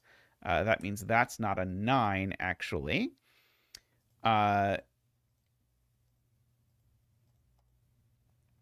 And so that is the place for yellow, and then these are a green 3 combination for what it is worth. AFK, it's because this cell sees the entirety of the other 2 arrows, which forces the other 2 arrows to be different. And so all 3 of these arrows are different, and 6 only has 3 ways to make it, but one of them is 3 plus 3. It's being pointed out by DWeb that if I understand that 6 doesn't go in the circle, I also understand that 7 doesn't go in the circle, because one of the ways to make 7 is with 3, 4. And Actually, I think it could be because that could be 3 and that could be 4. Uh,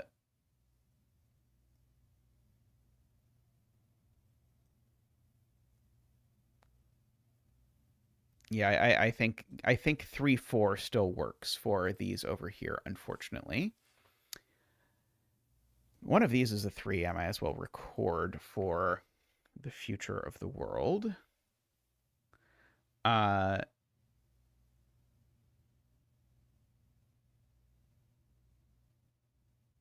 let's see.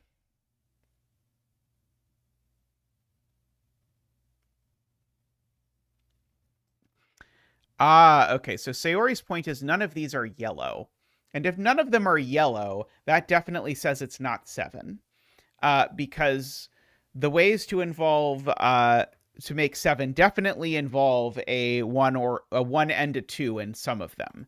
So this can't be 7. Uh, I think 8 could just work. Uh,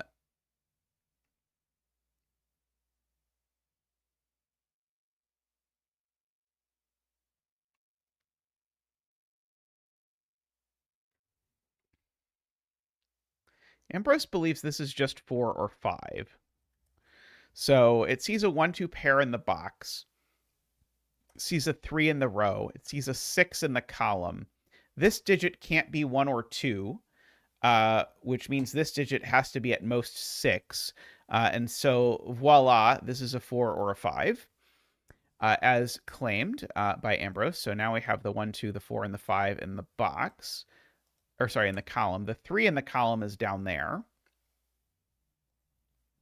If this is at least 4, this is at most 5. So this is 3, 4, or 5 only.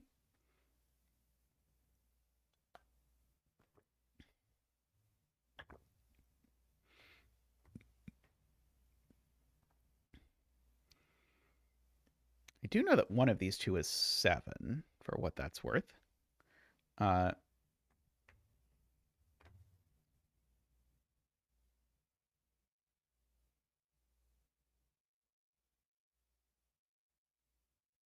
Let's see.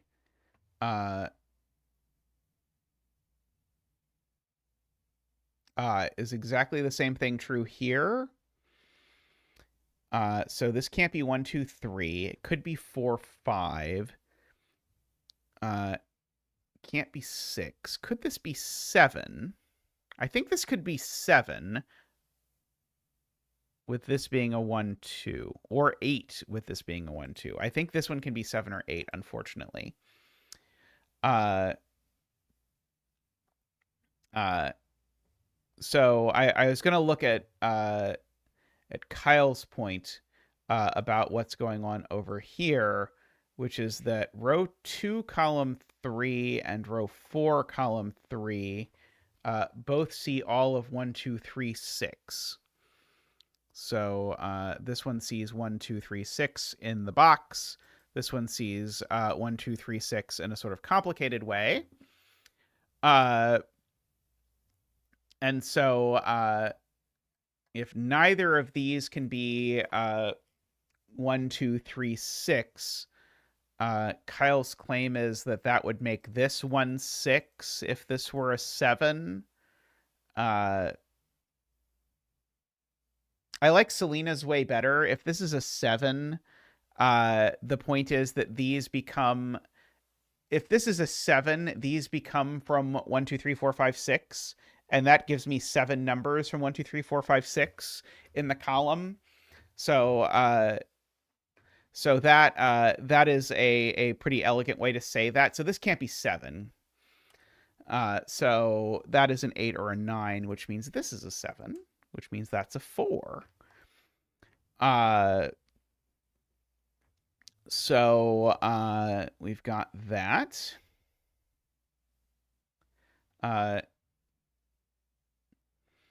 So what else can we do now?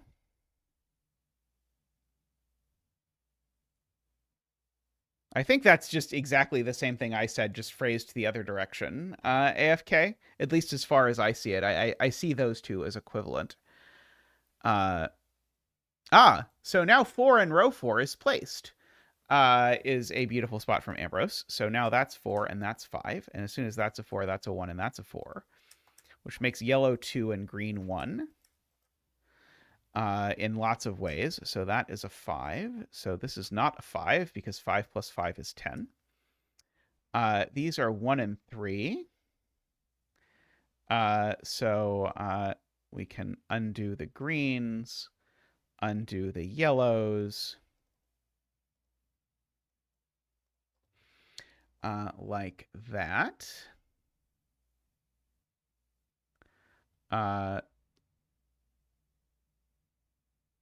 So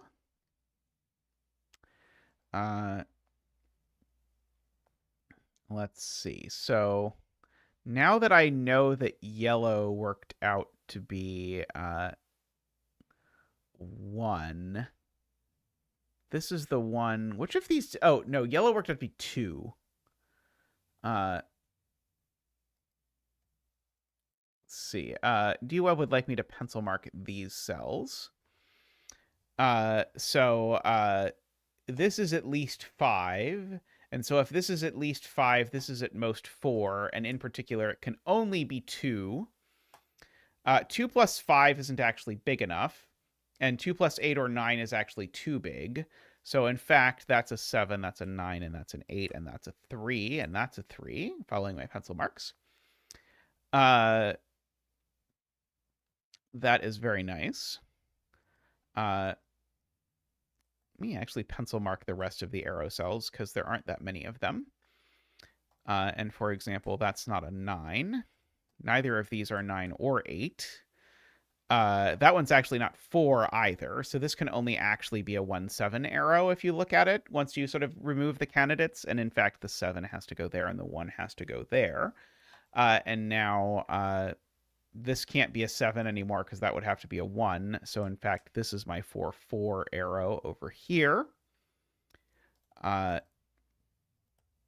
These aren't 9. That's actually not 5 because that can't be 4. So this is a 1-8 arrow, which makes that a 5 and a 4. If you look at it. So these are our usual 1-8. But the 1-8 arrow is looked at by the 1-3 pair, actually. So it's actually even simpler than that. So now 1 is placed here just by sudoku. Oops. And now I think we get to mark. So 9, 9, 7, 7, 9. Let's see. And we can smooth that out a little bit. That 6-8 pair has made that a 7 and that a 4. Yeah, this was quite a thing. That's a 9, Sayori points out. These aren't 3 by the 1-3 pair, so these aren't 5. Those aren't 3 by the 1-3 pair either. Let's see. That's a 6-8 pair, which has made that a 9 and a 7.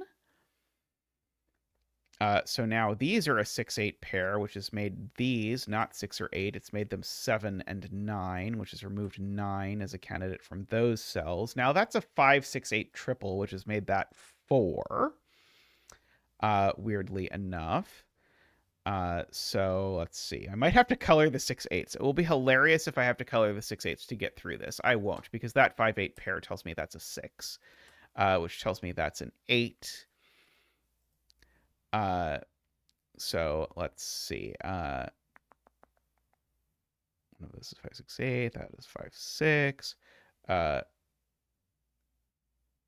That is a 5-6-8 triple. Points out AFK. So that is a 3. And that is a 2. That's a 6, a 9 and a 3, 7 and a 9. 5, 7, 5.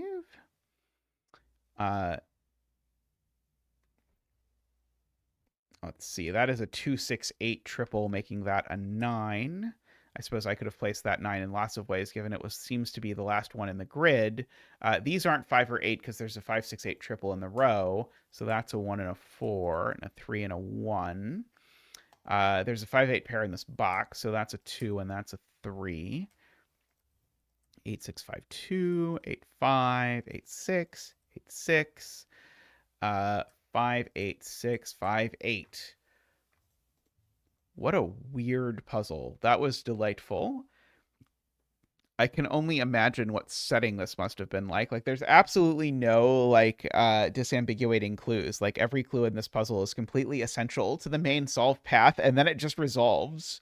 That is quite a discovery. This is what I would call a good miracle puzzle. Like, it's a miracle puzzle that is, in fact, actually also a puzzle, which is quite remarkable. Like, I am stunned by the fact that this solves in the way that it does. That is like, everything was essential to the main solve path. I think there was nothing that we did not use in the break-in that was not also sort of part of that. So it's not like, yeah, there's just wow. I am quite impressed. Alrighty, well, I am going to take a quick break, and I'll be back with another puzzle in just a bit. So see you all shortly.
All right, welcome back. Next up, we have a pause puzzle that looks quite interesting. So we have normal killer rules. Oops, as I try to knock over the world, as I did in the ranks video, but I did not. So the way killer works is that in these cages, we need to have no repeating digits, and they need to sum to the given digit. So these need to sum to 11, for example. Digits in circles indicate the amount of odd digits in the surrounding 8 cells, not including itself. Bye, Ken. So this is counting the number of odd digits in these, and the squares are counting the number of even digits in the up to 8 surrounding cells. Not all squares and circles have been given. Okay, so well, I know that this is 1, 2, 3, 5. That is my first observation.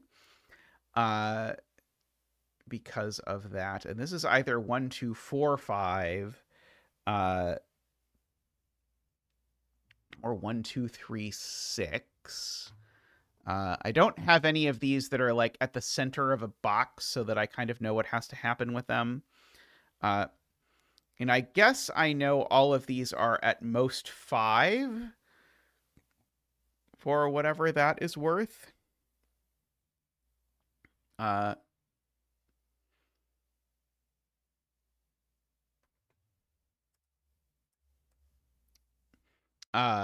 Probably I could do better than that. Like, if this were 5, all of these would be odd, and this cage would not have an odd total. It would have an even total. That is one that I see.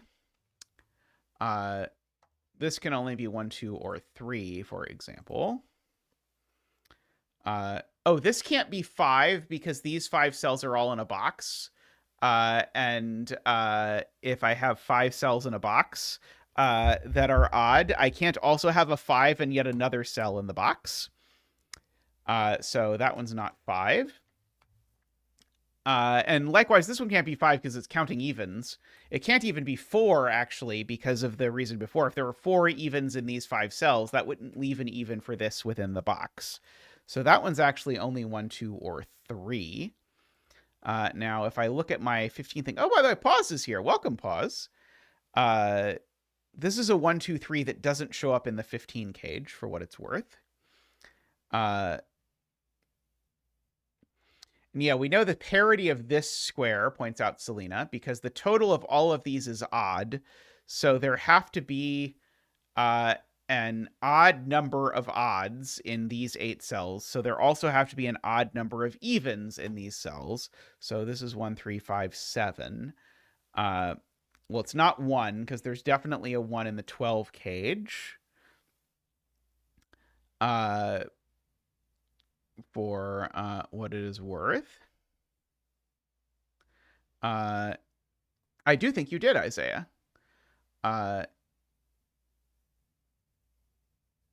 7 seems very problematic because 7 would require an awful lot of even digits. And I think more even digits than I can possibly put. Because if there's 7, all of 2, 4, and 8 are up here. Those already sum to 20. Plus 1 is 21, plus 6 is 27. Oh, but sorry. You have the 2, 4, 8 up here. Sorry, 2, 4, 6, 8 is 20. Plus then you have 2, 4, 6 minimum down here. That's a minimum of 36 or something. These sum to nowhere near that much. So this can't be a 7. 7 would be too big. Oh, right. This is always a 2, 2. That's true. There's always 2 odds and 2 evens in the 12 cage. That is truth. I can do similar logic down here with this one, actually. So here I need an even number of odds in order to make this sum to 28. So I also need an even number of evens. So this is 2, 4, 6, or 8. But it's definitely not 8. Because of the fact that there are 2 odds here already. If it were 6, it would mean that because I've already used 2 odds, all of these were even, and that's not going to work for lots of reasons, including sums and other problems. So this is 2 or 4. If this were 2, then all of these would be odd. Is there an all odd version of this cage? 1, 3, 5, 7. How big is 1, 3, 5, 7? Oh, no, there's not an all odd version of this cage. What am I talking about? Wait, somehow my parity here is wrong. Uh,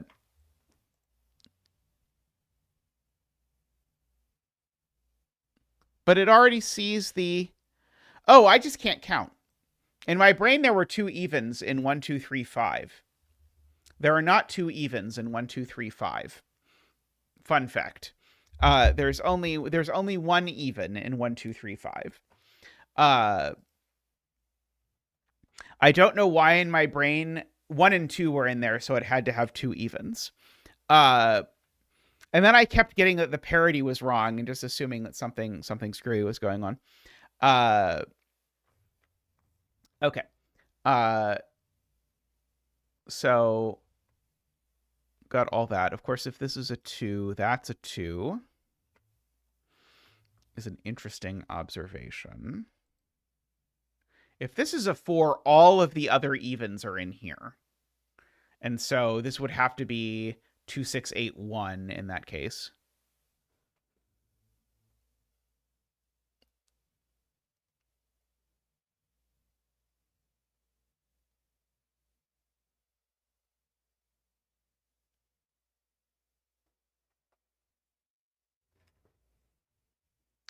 Okay. I'm trying to understand Sayori's point about there needing to be a 1 in the 15 cage. Because if there's no 1, it would have to be 2, 3, 4, 6. Okay.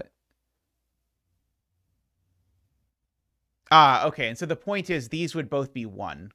And they can't both be 1 because they couldn't be 2, 3, 4. So yeah, so there is a 1 in here. So this isn't. So neither of these is 1 is the point. That's okay. That's actually quite reasonable. Okay. So now there's a 1. So there's not both a 2 and a 3. So it's not that.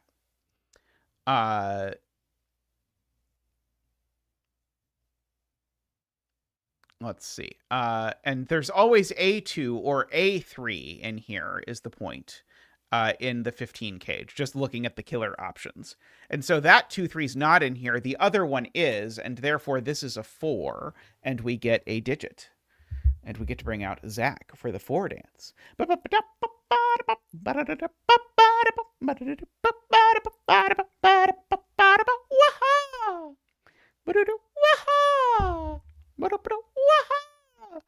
Thank you, Zach. Thank you. So we now have a 4. So the 15 cage now doesn't have a 4 in it. So it's now got a 5 in it for sure, for whatever it is worth. Oh, good point. This is telling me there's 4 odds around here. They don't all go in the 23 cage, points out Jay Dyer, because if they all went in the 23 cage, 23 would be an even number. So therefore, this has to be odd. So it is therefore a 3, and so therefore this is 1, 2, 5, 7. This is not a 3 either.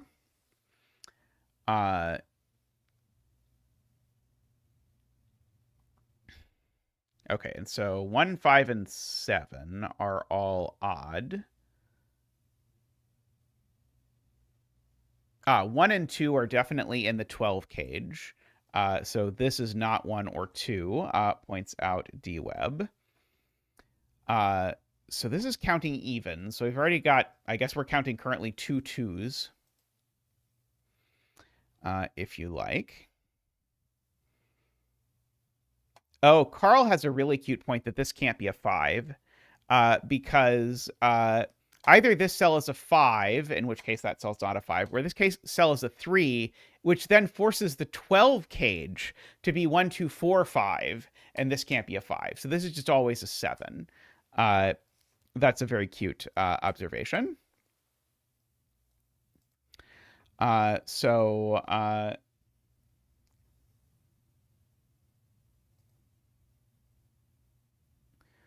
now if this were 5, now because there's only 1 even down here, that would force there to be 4 evens up here, and 4 evens sum to way too much to be 12. So this is definitely a 3, and these are 1, 2, 4, 5. That is not a 4. And so we can fill in this triple. These are 6, 8, and 9 for the record. Sadly, does not do anything for that.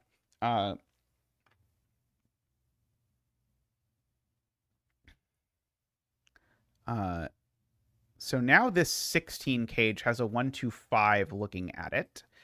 Now, every 16 cage has a 1 or a 2 in it, so this is always a 1 or a 2. But in fact, the minimum of these is 3, 4, and 6. And 3, 4, and 6 is 13. So 4, 6, and 7. What if I don't use a 3? 4, 6, and 7. Let's see. Actually, let me just do this the lazy way and kick out all the ones that have a 1 and a 2.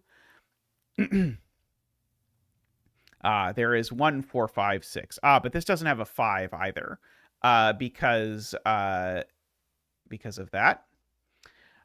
So that is all kicked out because the only 1 or 2 is up there. So indeed, these all have a 3 and a 4. So there's a 3 and a 4 here, and it's with a 7 or an 8. For what it is worth. So we've got that. So now we know, for example, the 9 in the row is in one of these cells. It's probably not that one.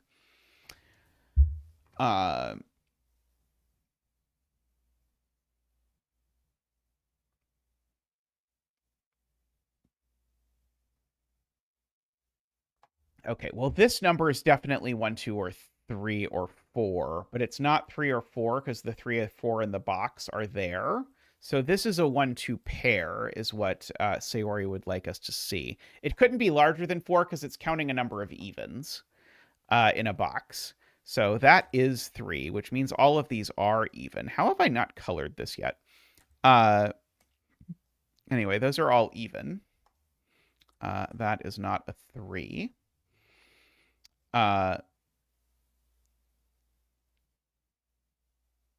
Okay. One of these is 6 or 8 for sure, for what it's worth. This one can't be 6 or 8, actually, because there's a 6, 8, 9 triple in the row. So that one is for sure 2 or 4 only.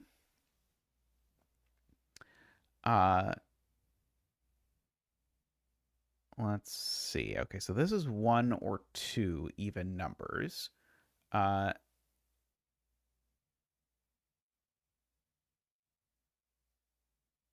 don't quite see what to do with that yet.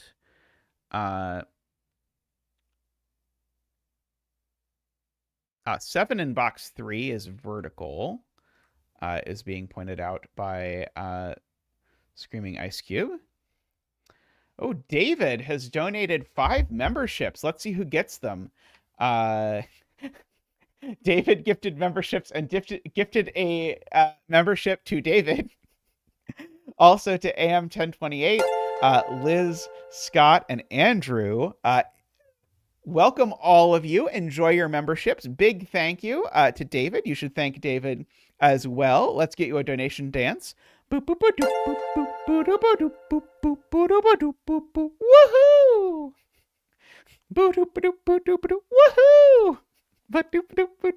Woohoo!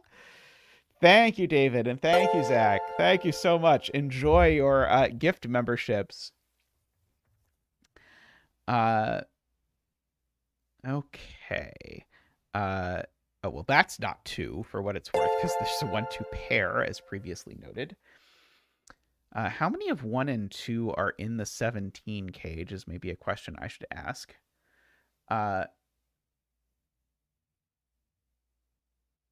Row 7, column 1. Oh, there's a 1, 2, 5 triple here. Did you know that? I'm sure someone told me there's a 1, 2, 5 triple here, but I missed it. So these are all 6, 8, 9, just because there's a 1, 5, 2, 5 triple in the column. So we've got that.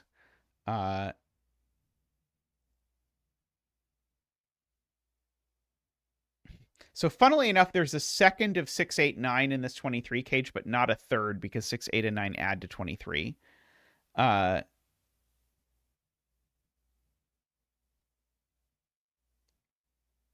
These are also from 6, 7, 8. If I just, oh yeah, these are all from 6, 7, 8, 9. Okay, yeah. Okay, there we go. So I absolutely need a 7 in one of these two cells, because if I don't put a 7 in these, I've got 3 digits in the cage that sum to 23 already. So one of those is definitely a 7. And so we also assuredly need a 6, because otherwise these are 7, 8, 9, and that's too big. So we definitely have a 6. We definitely have a 7. And then the other digit is a 1 or a 2, we can see, based on our math here, based on whether we have an 8 or a 9. I like that a lot. That was very cute. So this is counting odds. Yeah, this 1-2 pair is interesting. Yeah, I guess these are also from 6, 7, 8, 9. I guess these are just from 6, 8, 9. That's a 6, 8, 9 triple in this column as well. So that 6, 8, 9 triple means that these are all not 1, 2 because of the pair, and not 6, 8, 9 because of the triple. So if I write them all down and say it's not 1, 2, it's not 6, 8, 9, these are only from 3, 4, 5, 7. And I feel like that should mean something to me, but it doesn't yet mean something to me, but someday it will. They definitely contain a 7. I agree with that.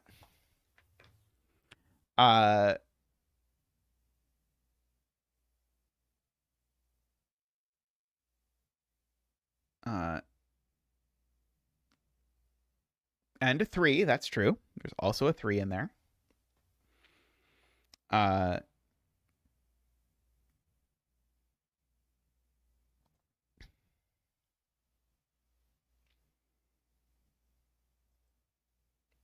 So Jay Dyer has a good point, which is that amongst all these cells, there's always one odd, because if this is a 1, then that's a 2, so one of these is odd.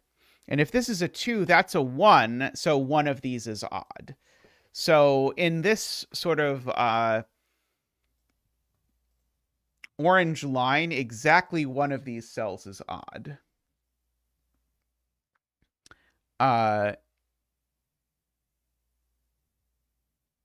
So I don't know what to do with that, but that's true. 9 is always in these cells, just by sudoku alone. So the odd digit in here is 9. Okay, so the odd digit in here is 9, so there can't be a 5 in here. If there was a 5 in here, then that would be too many. I guess another way to say it, here's a much more elegant way to say it. This is 1 odd plus a 1, 2 pair is 2 odds. That means these are all odd. That would have probably been, that's probably how it was intended that I see it.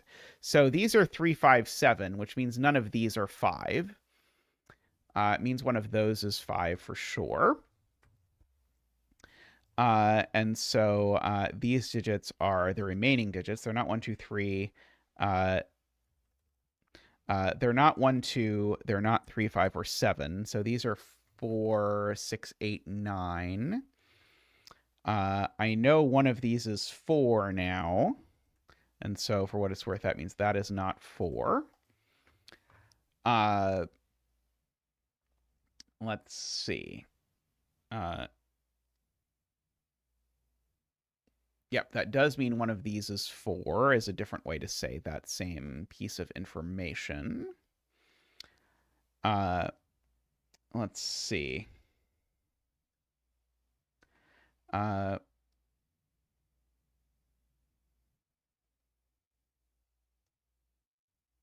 Does this 4 remove other marks? This cell now, Sayori points out, now sees 3 odds over there. So now all the evens this sees are in the same box. And so there's only a maximum of 4 evens in the box. But as we've already seen, this can't even be 4, because if it was 4, I'd need 4 more evens. That would be 5 evens in the box in total. So this can only be 1, 2, or 3.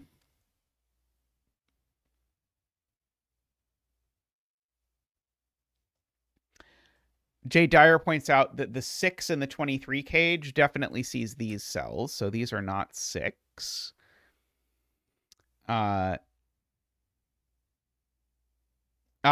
If this was 1, then these would all be even, is being pointed out, because if this was 1, I'd need to put 3 evens over here, and these visibly are not all even. Oh, funnily enough, that's a quadruple. I didn't even appreciate that that was a quadruple at the time. So these are 4, 6, 8, 9. Sorry, 4, 6, 7, 8, 9, for what it's worth. And there are 2 or 3 evens over here.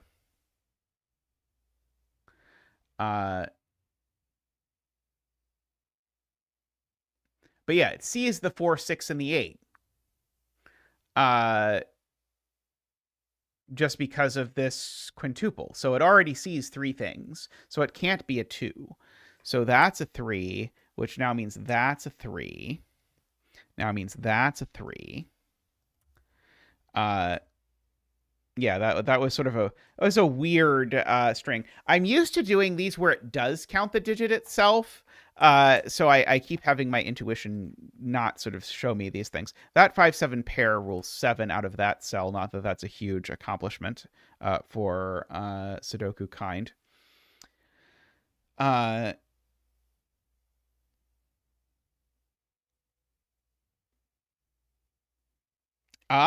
There we go. We can notice MJ's point about this 4. We know that in here, this 4 needs to see only 1 even number in all of these cells. And the even number it sees is 6. And so if the even number it sees is 6, this can't also be even, so it has to be a 1. That was probably available for a very long time, I think. Maybe I'm wrong, but I think that has been available for a while, and I just didn't see it. So now that there's a 1, now there's no 8. And these are just 6, 7, 9. And now this cell sees all of 6, 7, and 9, so this cell is an 8. So we've got that. That 6, 9 pair looks up and makes that digit an 8 as well. That's not 2, that's not a 1. Okay, now we need to do 17 and 4 without 3 or 4. That sounds like we're getting restricted. We are. So now we need 1 and 2. And so the 1 is over there. We definitely need a 2. The 2 is not there. For what it is worth. This is still not a 4.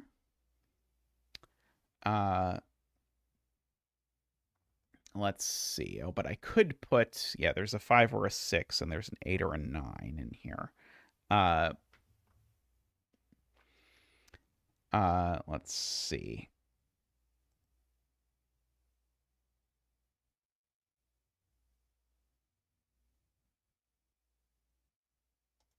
Row 4, column 7 is resolved. See 7 pencil marks in box 3. Yes, it does see 7 pencil marks in box 3. Very good. Thank you for pointing that out, and thank you to whoever made me make those 7 pencil marks earlier. It might have been Screaming Ice Cube. I'm not 100% sure. So now this is 1, 3, 4, so it doesn't even have a 2 in it. Oops. I did that right. Yeah. So this is 1, 2. And then 4, and 3. Good setting there. So no 1 there. To make that all work out. Does my 21? No, my 21 definitely does not need an 8. I know there is a 4 up here by sudoku. Let's see.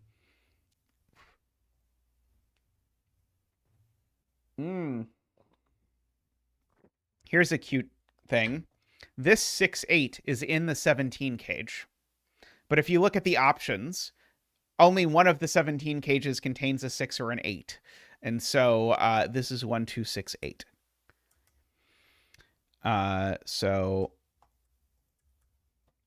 we get that content exactly. And so therefore, the 4 clue, I don't like the 4 clue as much as the Sudoku version, but both work. But the 4 clue is going to require counting.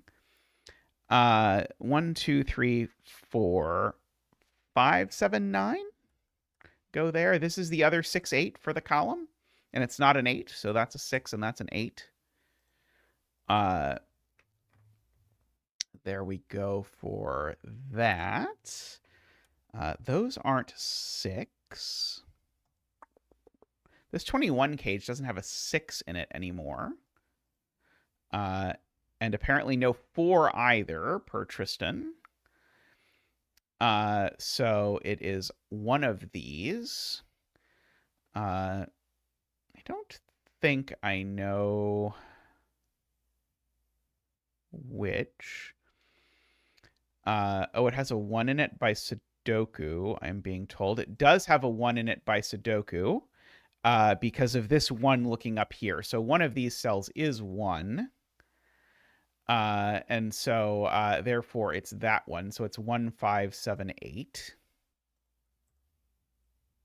And I know these aren't 1. I know those aren't 8. Let's see. There we go. So this cell in particular is not 1, 5, or 7. It's 9 because it sees the entirety of that cage. Oh, there was a second possibility?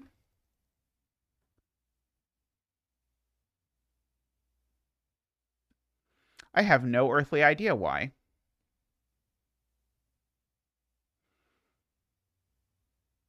I don't know why I thought it had to be that one. Well, let's just mark this and see what happens. So these I know are not 1. This is 5, 7, or 9. There is always an 8. That's true. So that makes that a 9. Makes that a 7, and a 6, and a 9, and a 6, and an 8. 6 and 9. 5. Okay, so now there's no 5 in it either. So now it is 1, 3, 8, 9. And of those, that's the 1, that's the 9. These are a 3, 8 pair. That is a 7, because it's the last one in the box. Let us... Oops, that's not what I wanted to do. I actually just wanted Mark to clean up the stuff that I already had, but I realized that Mark doesn't do that. Oh, so this digit is a fill-in. It seems to be a 2. So there's only 2 evens that this sees. That's one of them for what it's worth. And let's see, we can fill in this triple now. It's 1, 4, 5. Let's see. Those aren't 9. That's not 9.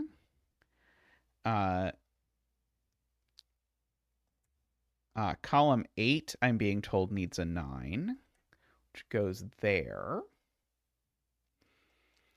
These aren't 6 anymore. So, I mean, I can fill in this triple, I suppose. Might as well. They're not 1 or 5. Column 6 has a 1, 2, 5 triple, is being pointed out. So that's a 4. So now actually, oh, I need one of these. Oh, I need one of this mess to be evens, I suppose. Uh, Actually, one of these is definitely a 4, right? I think one of these is definitely a 4. Because if you look at row 7, none of those can be 4. So I have no idea how I saw that. But one of these two is 4, and that 8 is 2. So therefore, that's 3, and that's 8. And indeed, these have to be 4, 7, because otherwise it's too many. And so those aren't 7. So that is 6 and 1 and 5, 7 and 5, 2 and 1, 6 and 8, 9 and 7 and 5 and 2, 4 and 6. There we go. Okay, now I think we can mark, because I think that'll get us a 7 and a 7 and a 6, and a 9 and a 3, 7, 6, 4, 7. We can remark. This cage didn't do anything, did it? Oh no, sorry. Mark knows the stuff. Okay, sorry. Mark knows, so Mark used the cage. Okay. I just, because I used Mark, I didn't see it. One of these is a 1 for the row, so these aren't 1. So I've got that. Oh, the 19 cage needs to add to 19. I had forgotten we had a cage that we had not yet used. That's probably a good thing to look at. The 19 cage does indeed exist. Well, it doesn't have a 9 in it, that's for sure. It doesn't have a 7 in it either. So it's either 2, 3, 6, 8 or 1, 4, 6, 8. It's definitely got an 8. I guess it's even got an 8 by sudoku. Oh, there's no place for a 3 in it. I see. So it's 1, 4, 6, 8. So it doesn't have a 5 in it either. So that is a 5. That's a 5 and a 2 and a 1 and a 5. So we said 1, 4, 6, 8. So no 2. 9, 2, 9, 8. 2, 5, 1, 4, 1, 2, and 5. Very nice work to pause there. I hope pause is doing well. Nice puzzle. I always like these counting things. I find it slightly more intuitive. I'm curious to hear from people in chat. I find it slightly more intuitive when these cells do count themselves.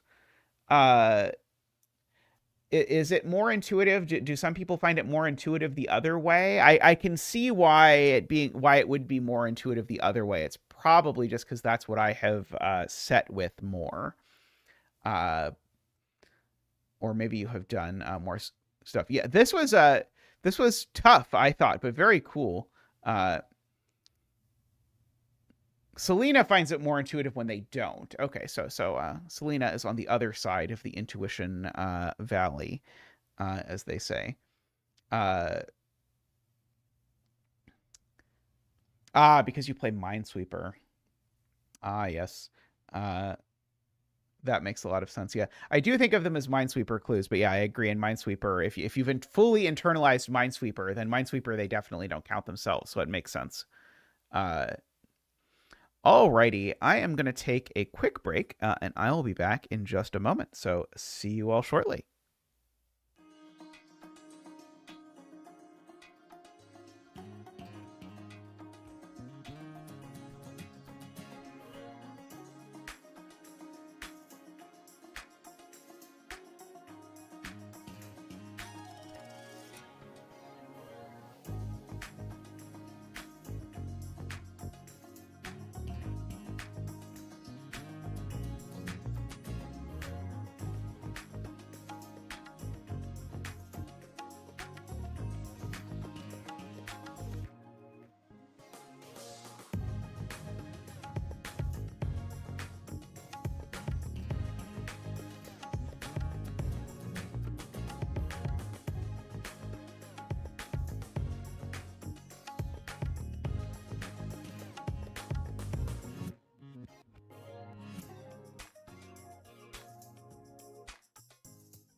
All right, welcome back.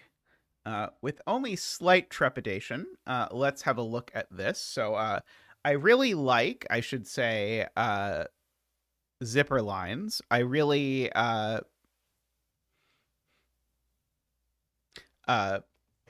modular lines. So I'm sort of 50-50 split on this, but we'll make do. Zipper lines, those are the purple ones.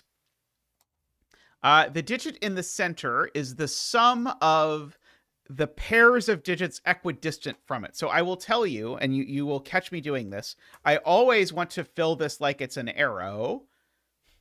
So at CTC yesterday, that is hilarious. I was actually scrolling back into older stuff in the bucket to grab. This is how this is supposed to work. That's how it's supposed to work. Uh, uh, Alrighty.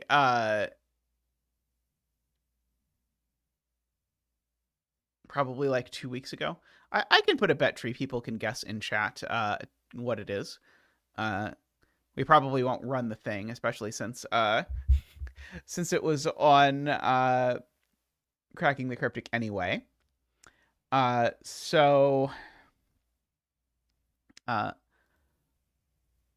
us get started with box 5.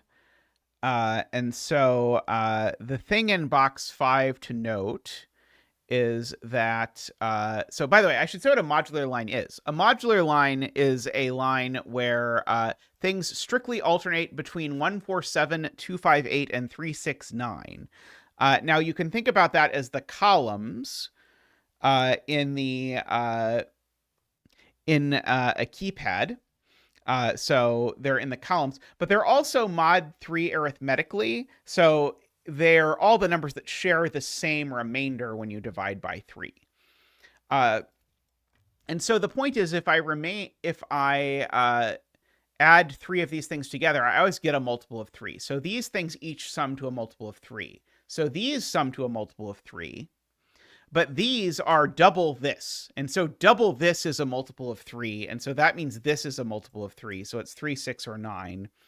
But perhaps unsurprisingly, it definitely isn't 3, because if it was 3, I would have to put 4 1 2s in the column. So this is 6 or 9. We can do that. So now there's similar shenanigans, Sayori points out with box 7 and 9, because this sums to a multiple of 3, because it's that plus that again plus that again. So this sums to a multiple of 3. That sums to a multiple of 3. So therefore that's a multiple of 3, and that's a multiple of 3. And the only thing they can possibly be, actually, when you consider that they add to this number, the only thing they can be is 3, 6, because can't have 9 on a zipper line. And so therefore that is a 9, and we get our 9 dance. Ba-boop-a-doop, wah! Ba-doop-a-doop, wah! Ba-doop-a-doop, wah! Wah! Thank you, Zach. Thank you. And so that is a 6. These are a 1, 2, 4, 5. And that digit, that digit is not along a thing, but we can fill in what these are. These are 3, 7, and 8 for what it's worth. Okay, so these aren't 9. So where is the 9 in box 7 and in box the other one, box 7 and box 9?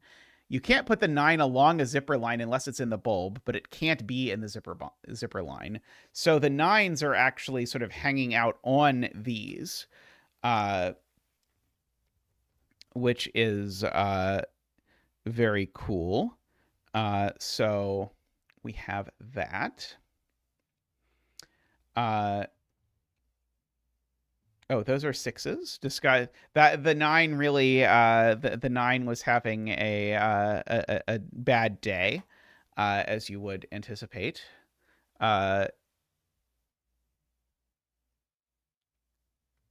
okay, now here I guess the point is these sum to a multiple of 4. Interesting.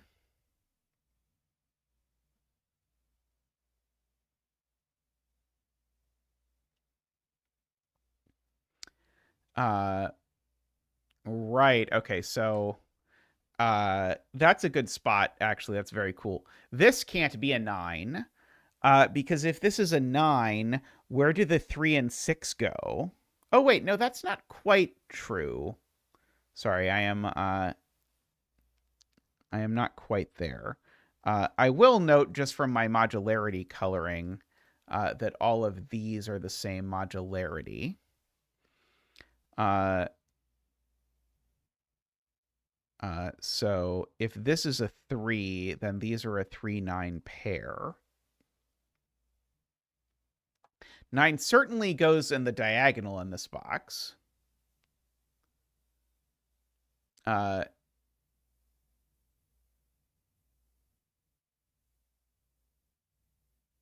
uh,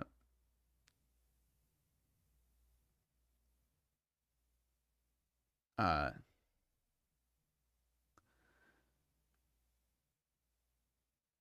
Oh, okay. Right. Ha ha ha ha ha. That is okay. That is gorgeous. That is gorgeous. One of these 3 is a multiple of 3. And Ambrose's point is I know which one it is because these two see 3, 6, and 9. So therefore, that is a 3. And so these are, in fact, a 3-9 pair. Very slick.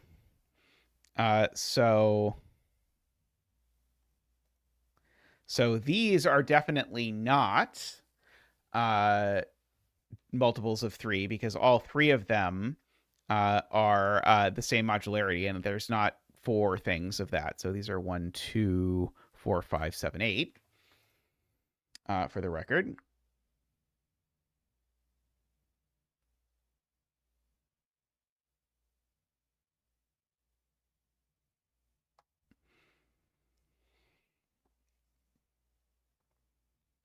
So yes, so if 9 is here, now we have a 3, 6 problem.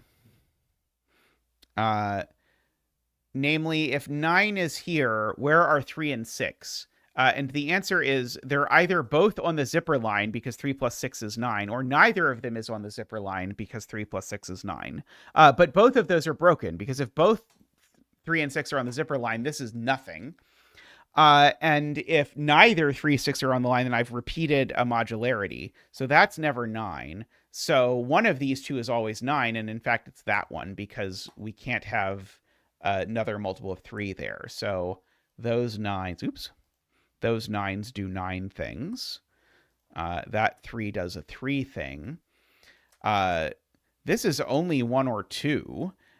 Because this is 8 or 9, because one of the digits along the line is a 7 or an 8. So we've got that.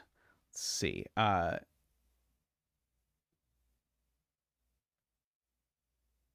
being told it's not 8 by Sudoku. Yes. If this were an 8, it would make both of these 7. So that is a 9 owing to the 7-8 pair. That means that there's a 9 here in this column and a 3 here in this column. Because there's a 9 on this modular line, which means that over on this modular line, we need a 3. I think I'm going to get rid of this yellow coloring so that I can color these in something. Purple, purple. Yellow, yellow. I don't know if this is yellow or purple. Yes, I do actually, because purple is not 369, and green is not 369. So therefore, yellow is 369. Is the point? So these are a 6-9 pair, and I actually know the order, which actually places the 9 over on that line and makes this also purple. Purple, purple, burrito, purple, purple. 9 in this box is looking a little dangerous. Let's see. So this is also purple just by modularity, and these are both green by modularity. That can be yellow again. Oh, that's yellow. That's yellow as well. So neither of those is yellow now. That was what DWeb pointed out. So therefore, that's yellow.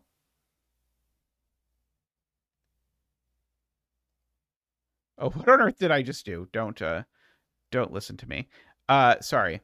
Uh, this is green. That's yellow. That's purple.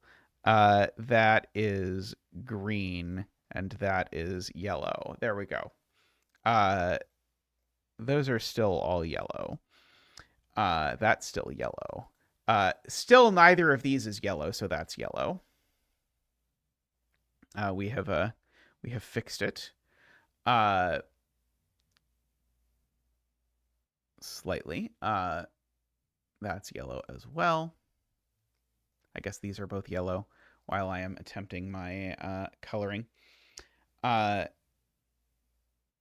Okay, this can only be 7 or 8, by the way, because it's makeable in 3 different ways, and it's not 9.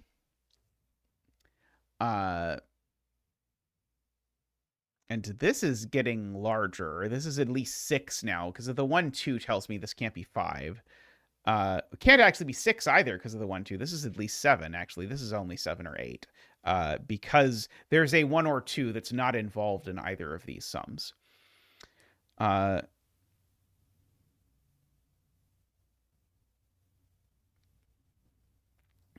people want me to do math in this box. So these cells sum to 36, whereas these cells sum to either 7 times 4 or 8 times 4, which would be 28 or 32, which means this is always 4 or 8. I agree with that assessment. This cell's also yellow. Yeah,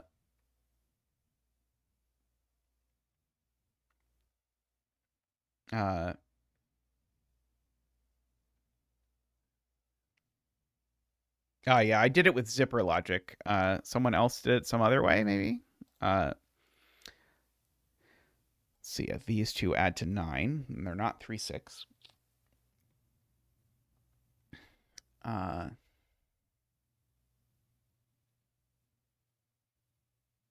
One of these is purple.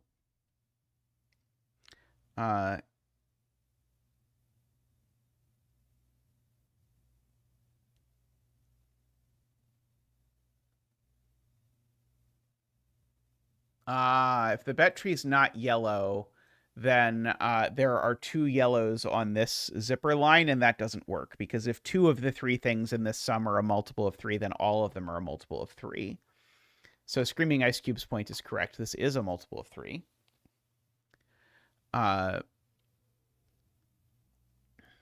Dangerous.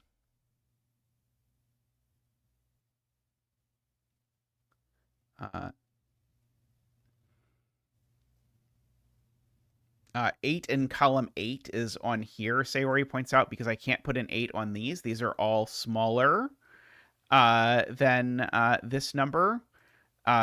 Similarly here, these are both smaller than that number.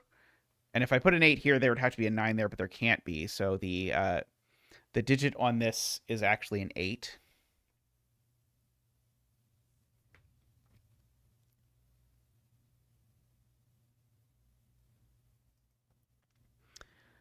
Carl says this cell is also yellow, because if it's not, these two would be the same color, or those two would be the same color. That's really clever.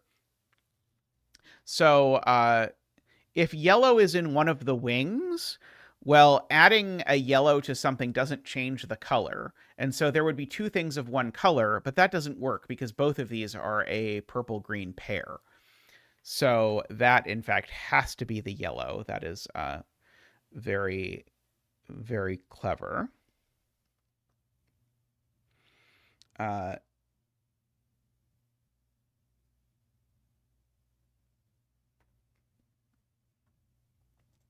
so this number has to be at least 5. Each of these have to be at least 5. And this one can't be 8. And 5 doesn't work for some reason that chat has seen. 5 doesn't work because you have to put a 6 here and a 3 here. I can't. What's the non-ugly way to say why this can't be 5? There's a non-ugly way to say that this can't be 5. But I don't know what it is. Let's see. Okay, chat says it actually can be 5.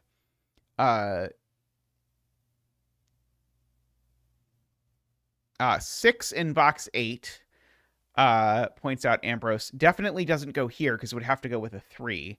And so 6 actually goes down here, which actually knocks 6 out of both of these.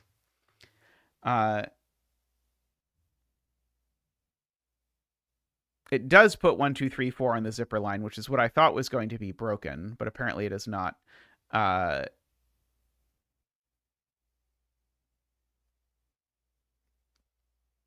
So saith the chat. One of these is 9 for whatever that is worth.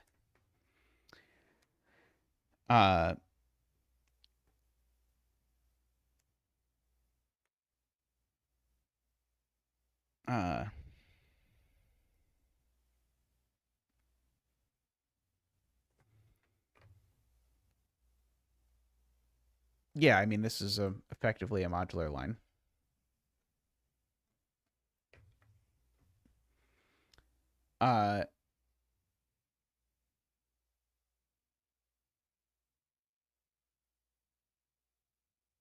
Sayori doesn't believe this can be a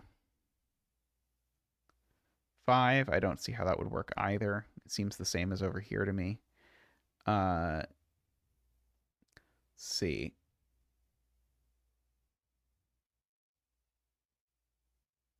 The other 1, 2 in column 7 is on the box 6 line. These two don't sum to this one, Sayori.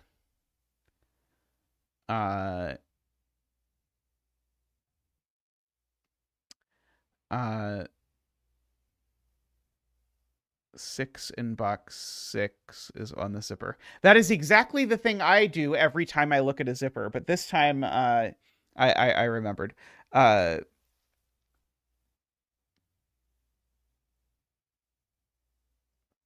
Yes. Okay. I now understand it. Okay. So there's a 6 in one of these. So there's a 1, 2 in one of these. That was sort of D-Web and Laura's point, sort of getting me there. Was the 6 here means one of these is a 1, 2, which is a virtual 1, 2 pair, which means this cell is at least 3.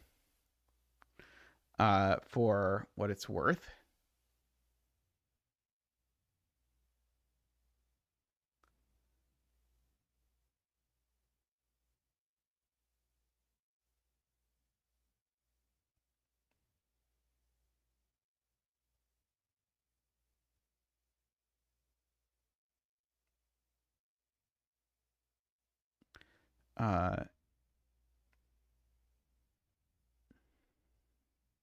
Trying to decide if that does anything.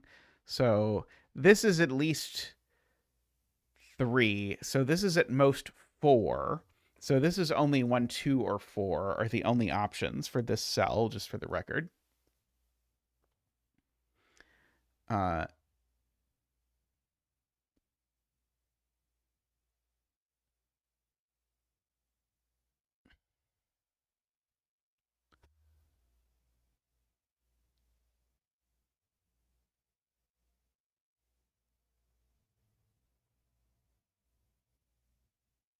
Yeah, row 7, 8, column 1 has to have the other 3, 6.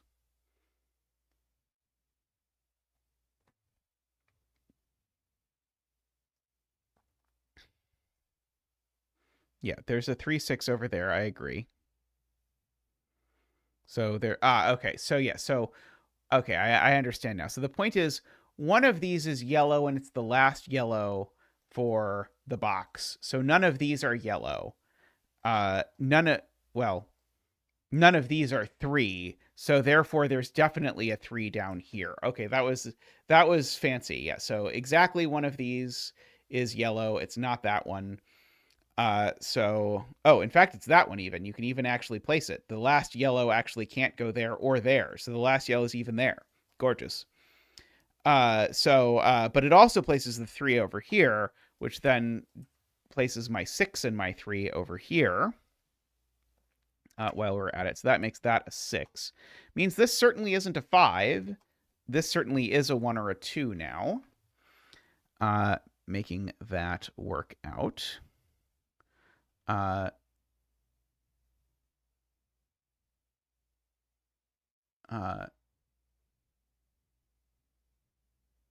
So row 3, column 1 is a 3. Good, yes. Agree.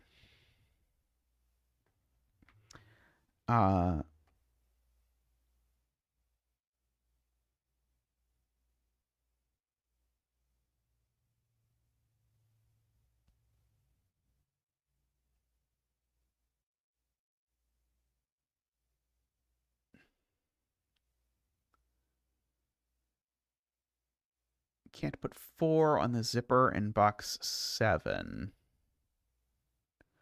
That's a good spot. That's a really good spot, actually. Yeah, neither of these could be 4, because if I wanted to add 4 to something to get 7, I would have to add a 3. And if I want to add 4 to something to get 8, it's even worse. I have to add a second 4. So the 4 is always in one of these two cells. That is a very good spot. So neither of these is 5, for what it's worth.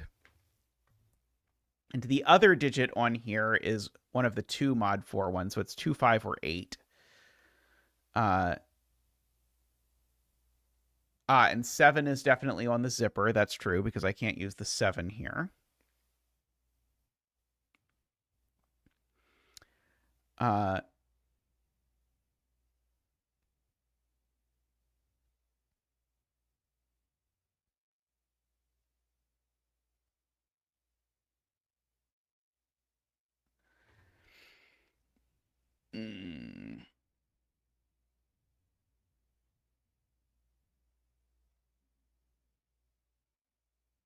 Not 4, 5, or 4, 8.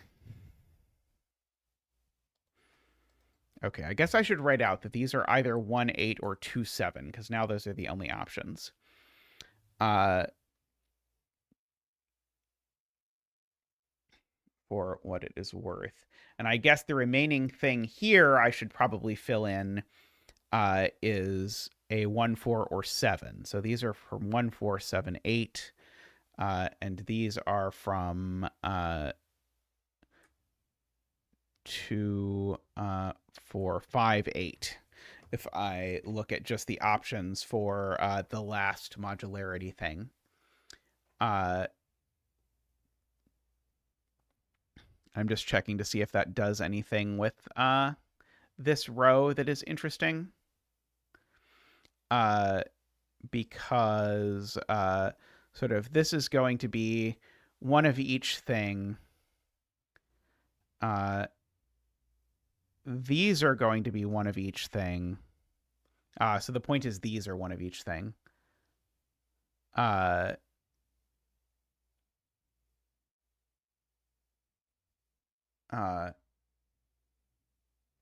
4 corner mark looks at box. Right, they're right. This one's not 4.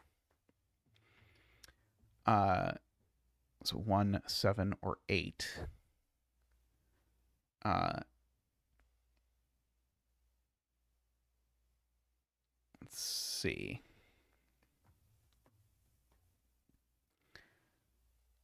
Row 1, column 5 equals row 2, column 7.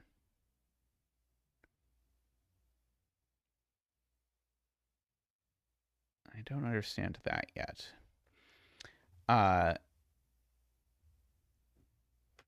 So there definitely is a 1 or a 2 in here for what it's worth, although I don't have a lot to say about 1-2s yet. And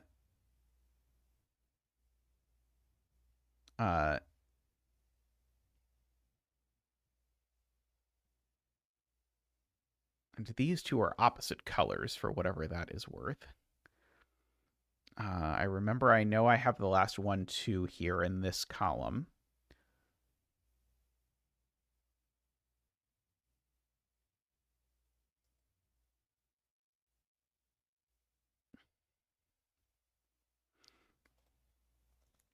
Okay, Garion is encouraging me to case check this. So if this is a 5, these are 1, 2, 3, 4. If this is a 7, these are 1, 2, 5, 6.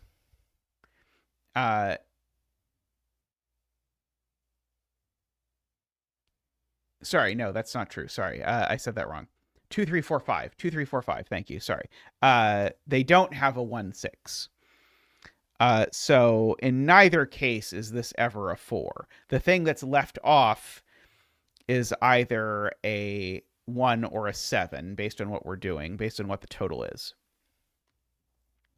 So these are from 178. So there definitely is a 4 on here, going with either a 1 or a 3.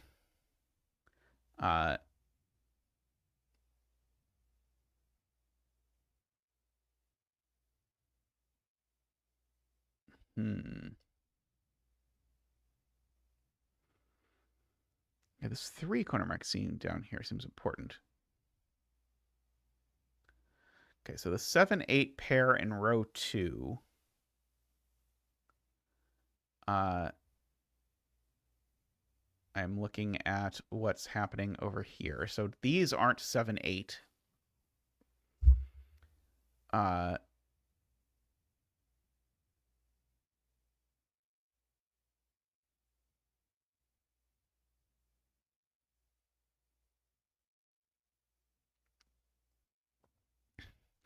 So the point is these are the same color. Right, these are the same color. I don't know if that's purple or green. But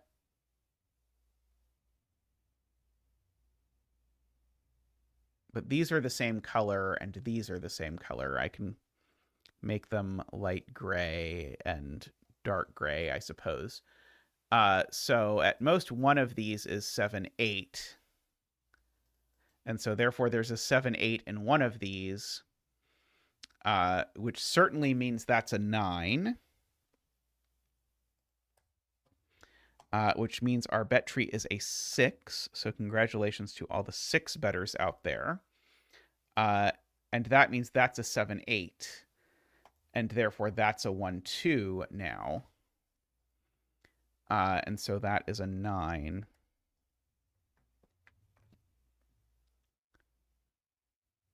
And so now because of that, that's not a 7-8. So now this is the other 7-8. So basically that 7-8 in this box now goes here. That was complicated. Let's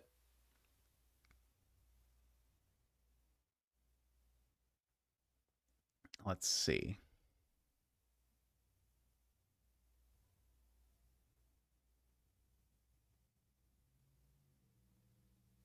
It was cool, to be clear. It was just complicated for me to articulate.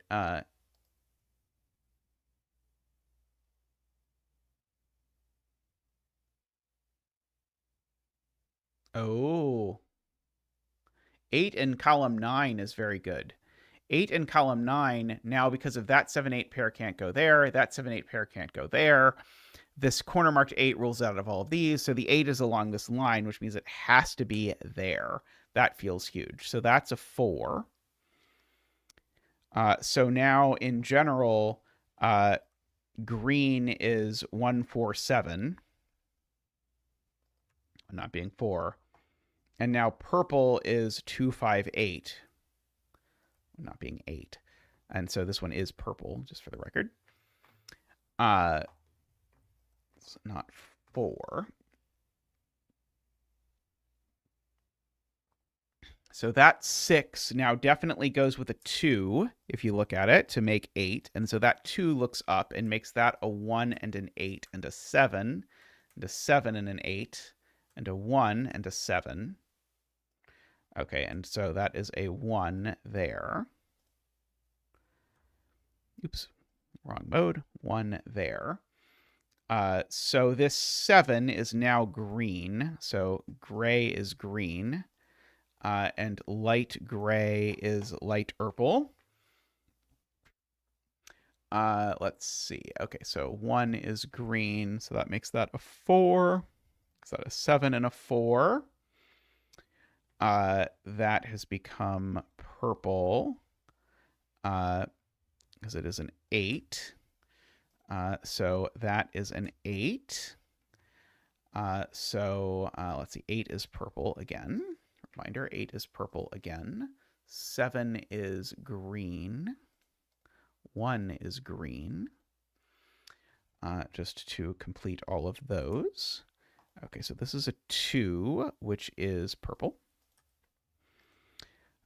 So this seems now to be a 5 and a 4.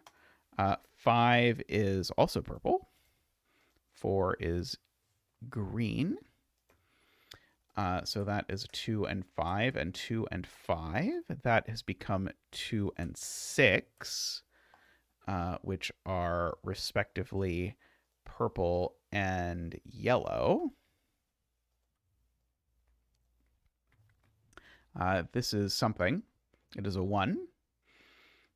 So 1 is green, and 7 is also green. So this is a 5, which is purple. Good thing we did not prove that it was not a 5 before. So those aren't 1. That's not 1. So one of these is 2, so one of these is 3. Doesn't really do anything great there. Let's see. Is anything going on here? Well, if that's a 2 or a 5, that's definitely not a 5. That's a 1 or a 4. Let's see. These are... Well, one of those is a 5, just by sudoku. So one of these is a 3, and I know which one, actually. That's a 3, and that's a 5, actually. So that's a 3. The 3s are yellow. The 5 is purple. These are green and are 1 and 7, and I know the order. That's not 1 anymore. Oh, that's right. I knew those were 7, 8 as soon as I knew about that. Okay, so that is the 4, which is green. That's the 2, which is purple. And 2. So that's now the 5 of purples and the 1 of greens. Okay, so if I look at colors, these are a green-purple pair again, and these, therefore, are also a green-purple pair. So that does not immediately help. Let's see. That 2, 4 means this is a 1 or a 3. So that can't be a 2. This can't be a 4 because that would have to be a 1. So that's a 2 and a 3. The 2 being purple and the 3 being yellow, which has made that an 8, which has made that a 7 and an 8. 7 being green, 8 being purple. So that is a 4. Like that. That is a yellow. And this is a green, and that's a green, just for the record. This is a naked 1, actually, once I realized that. So one of these is a 4, and it's that one. And that's the last yellow for the column, which is a 6, I will have you know. That's a 4. And 4 goes with 3. And now this box is all purple. So that is an 8. And these two are a 2, 5. And I somehow don't seem to know the order yet. inexplicably. This is yellow, and it's a 6. So this is yellow, and it's a 6. These are 2, 7, of course. This is whatever it is. It's a 1. So now one of these is a 1. As soon as one of those is a 1, it means one of these is a 7, because I still need a 1, 4, 7. And so I can place the 1 and the 7, which then lets me place the purples. So it's the 1 and the 7. I would mark it, except that then I won't have my coloring. And I still have some standards in this world. So that is a 5 and an 8 and a 2 and a 7. So let's see. This is now a naked purple. Then this is, yeah, I can mark the colors and then the digits now that I have that. So now this is green. This is purple. And now this is yellow. And now I can hit mark. No, mark everywhere. There we go. So that is a 2 and a 5 and a 2 and a 5 and a 4 and a 3. That was quite lovely.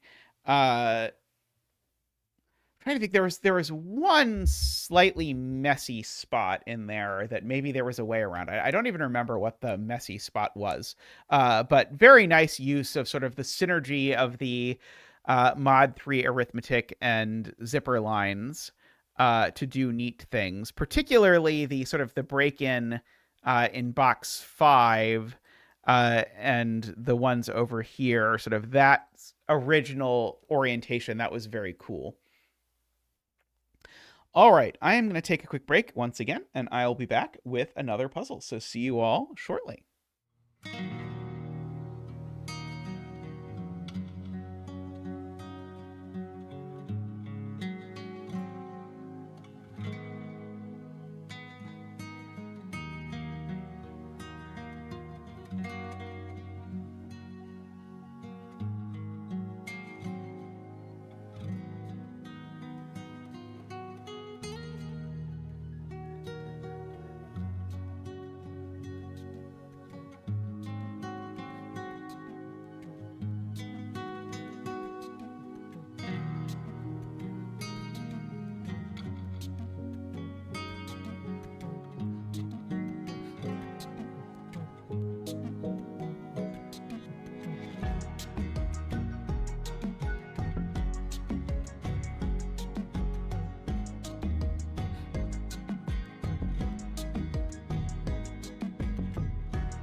All right, welcome back, everyone. We've got time for one more puzzle, I believe.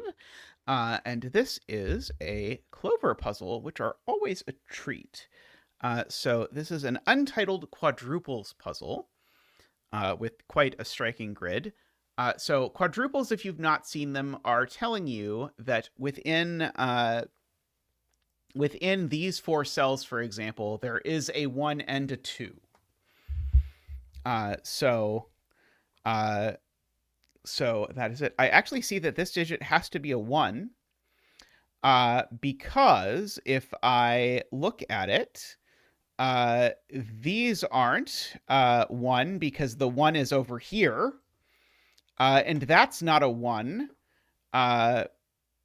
because the 1's over here. So that actually has to be a 1, and we get a digit dance. Ba-doop-a-doop, wah! Ba-doop-a-doop, wee! Ba-doop-a-doop, wah!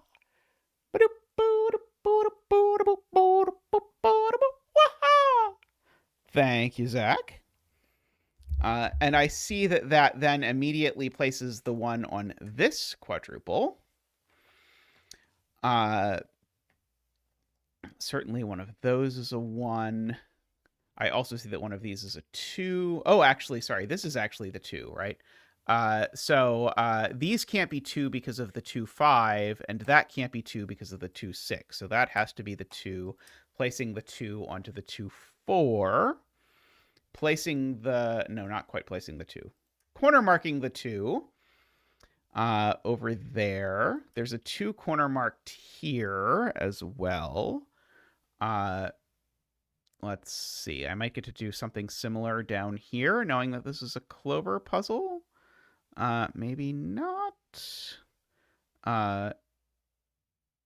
Maybe not quite as immediately as I did over there.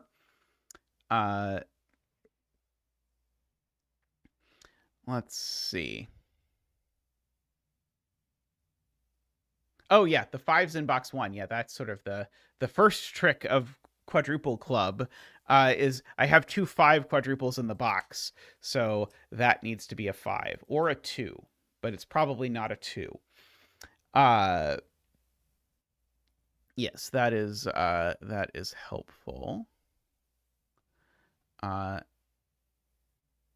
see. Yeah, we have these overlapping 8s. DWeb points out, and so the 8 in column 9 can only be up here. That's like the most common thing to show up. Like I could like corner mark a 2 over here as well. That's a very common thing to show up in Sudoku or in quadruples puzzles. Let's see. There's a similar thing going on with like 3s, but I don't see it doing anything. 4s here, but I don't see it doing anything immediately.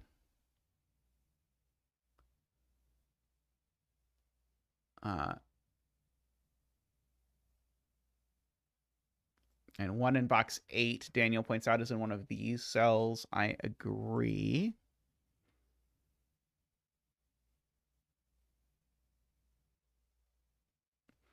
Yeah, the sort of like the, I hate corner marking things in 3 cells generally. But hey, Clover, I hope you've been well. As oh so often happens, I saw you do this and then threw it in the bucket and then forgot that it was there for, I don't know, months. And then today I saw it and was like, oh, I want to do that. So now we're doing it. I liked the opening here.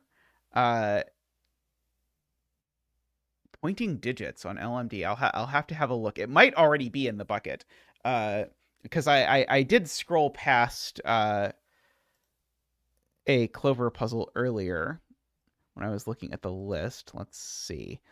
I'm looking for an area here where I know what all 6 digits have to be, because the overlapping things are telling me 4 of these 6 digits have to be 4, 7, 8, and 9. But there's a little bit of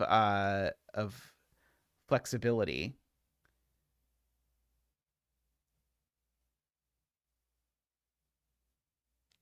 Paul Fly is counting.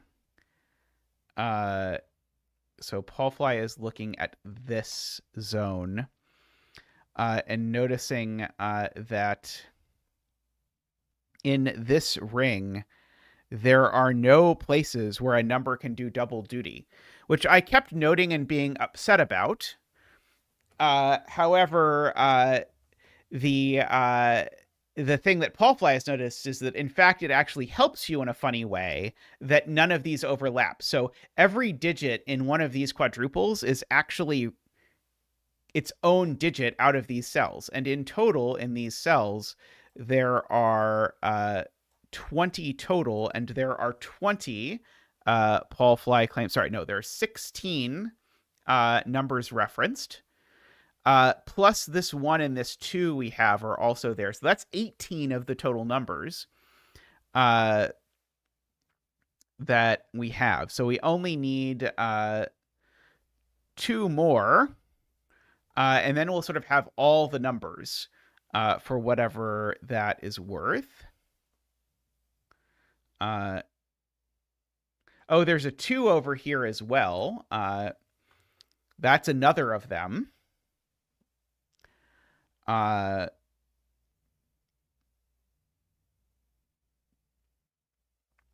agree with that. I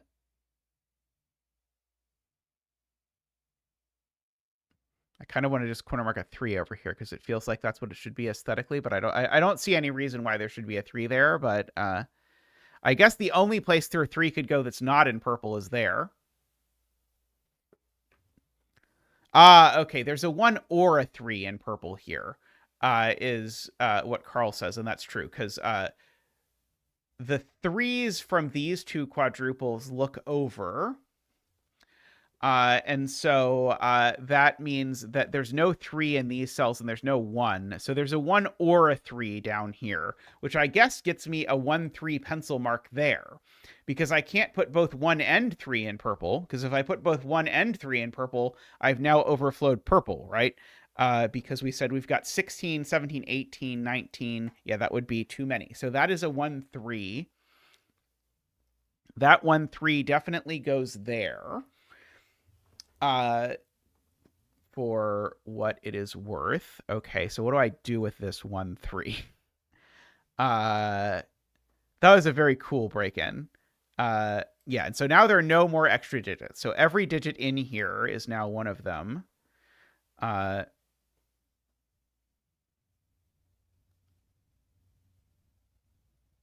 So right. So 4 in box 8 now has to go here is the point. Because again, it would be an extra digit if it went in purple. So 4 goes there.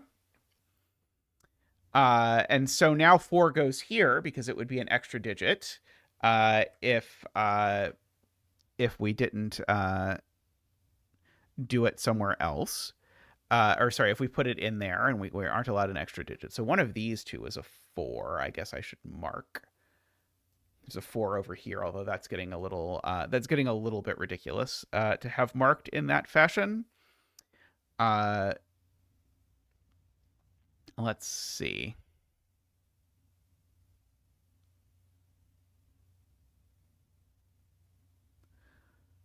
Why can't the 6 in row 6 be either there or there?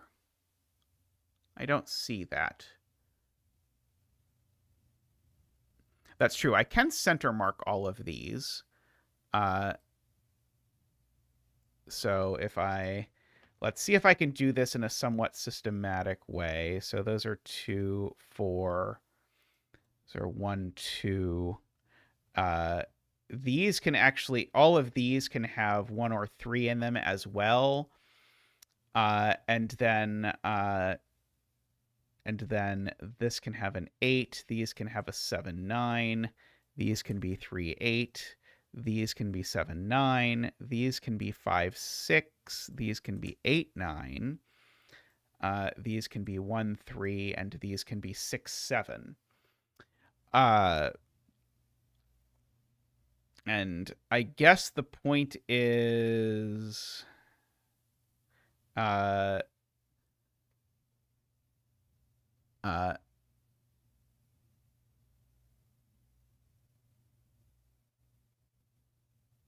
1, 3 pair in row 9. Uh,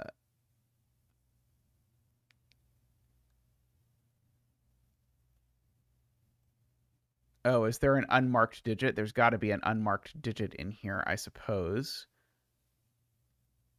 Oh, column 9. Sorry, column 9 has a 1, 3 pair. That's true. So there's a digit that's not marked here is people's claim. It's not a 1, it's a 2, right? 2 can only go here in this box. Is people's claim because none of those are able to be 2. So those aren't 2. Which has now gotten us a 6-7 pair on this. So now if there were an extra 6-7 in these cells, it would be an extra digit in purple. So I can't make those 6 or 7. So that's my 1-3 pair. So that's not 1 or 3. So that's an 8-9 pair.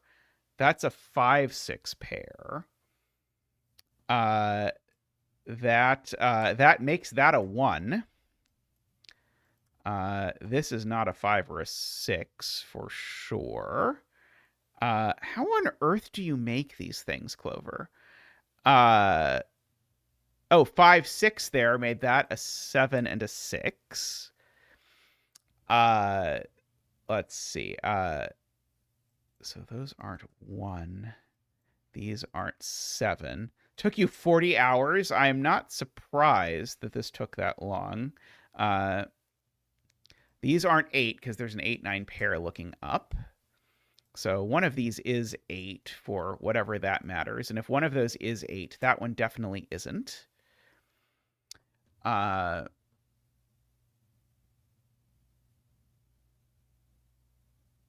that true? Sorry, I don't think that's true. I don't think my claim that this was not 8 was correct because this 8 could be that 8. It was not true. I'm glad that people in my chat are very good at identifying when I say things that aren't true, because I do it a lot.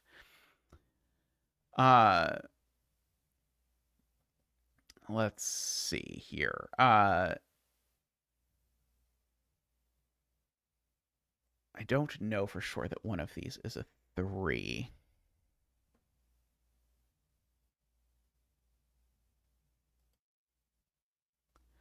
Let's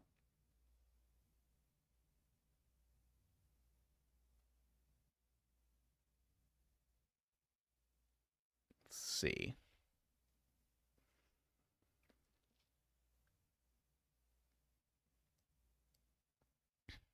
Yeah, I guess people are encouraging me to look at the fact that 5 is certainly up here in this box. And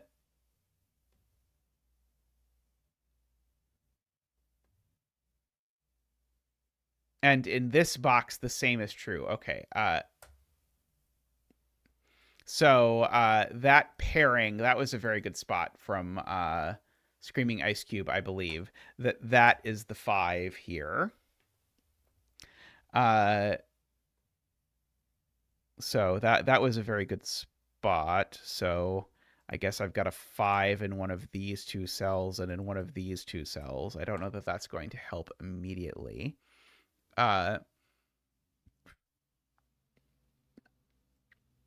Okay, so there's a 1 or a 3 in here that's extra.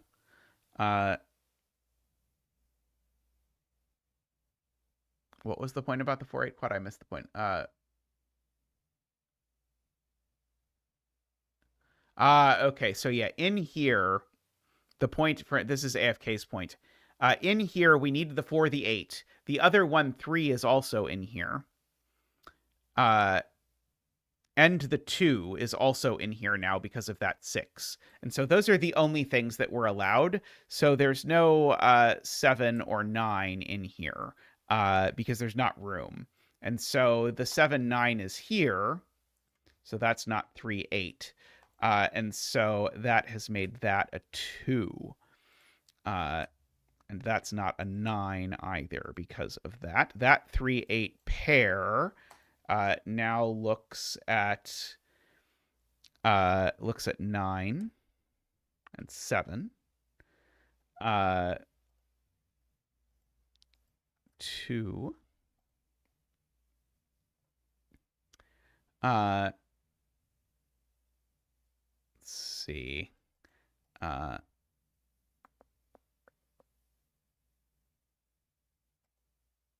Okay.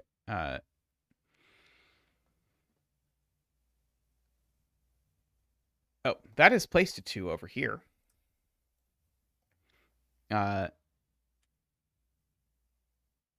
Yes, there's a 7-9 pair in box 2 is smart because those 7-9s look up. And as soon as there's a 7-9 there, that means this is not a 4. So these have become a 2-4 pair. And now that 2-4 pair looks down, that makes that a 4. Which is the sort of thing that I would expect to do something, but now suddenly the trail has gone cold again. 6 in box 5 is there, I believe. Looks to me like that's right from Paul Fly. And so this is the other 3-8. So these are not 3 or 8. And indeed, now the 8 is placed there. The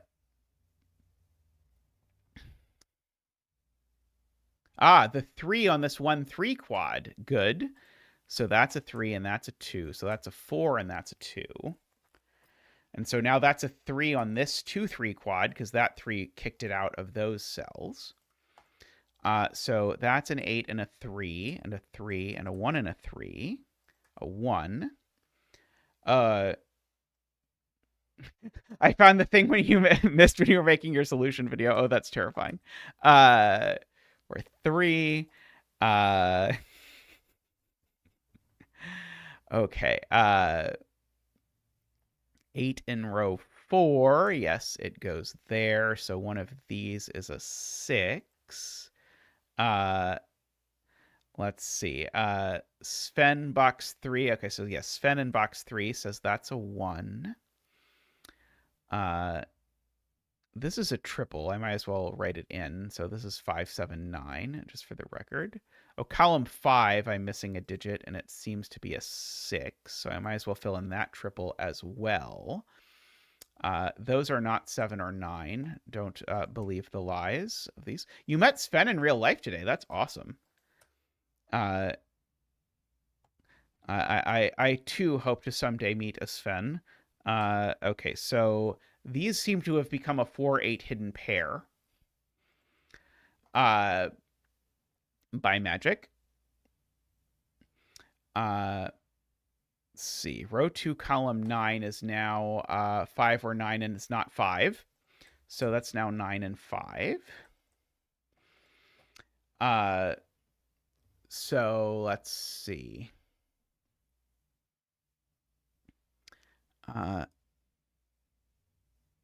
There's an 8-9 pair in this column. 7 and 9 go up. So these are a pair, I guess. So I might as well fill in this box because these are not 6 or 5. So that is a 7 and a 3. That's a 6. That's a 5 and a 2.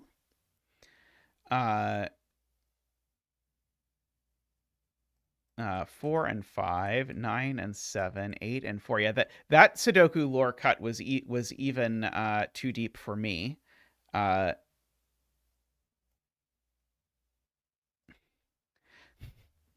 Let's see. Okay, that I regret. We're not going to do that. Okay. I probably should be smarter instead of just row 2. Maybe I should fill in that cell. That's probably a good idea. And this is a pair. In fact, it's a pair that's resolved. So we can do that. And I have corner marked that those are 1, and that's because of the quadruple. So that's definitely a 6. So that's a 6. Okay, now maybe I won't regret it if I do this. Now I don't regret it if I do that. Okay, good. So now that is a 5 and an 8 and a 6. That's a 1 and an 8 and a 4. That is a 7-9 pair, so that's a 1 and a 5. That's a 9. 7, 9. We love a lack of regret. Lack of regret is one of my favorite things to feel. 6 and 5, 4 and 1, 6 and 7, and a 3. That was fabulous. I don't know if I can honestly say it was worth 40 hours, because I think if I spent 40 hours on a puzzle, I think I would go a little bit crazy, but that was amazing. What an idea. That is so cool. Uh, and great job to Paul Fly for spotting what was happening. Paul Fly and Carl, I think, sort of figured out that we needed to count these things. And I really liked that you had to note that a 1 or a 3 was in here and then get the 1, 3 there. Super, super cool.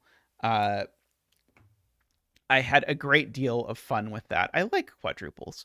I wish quadruples showed up more often, but I'm part of the problem because I think there have been a total of like, I don't know, 5 quadruples across every puzzle I've ever made. Oh, 6, because there was one in Wreath.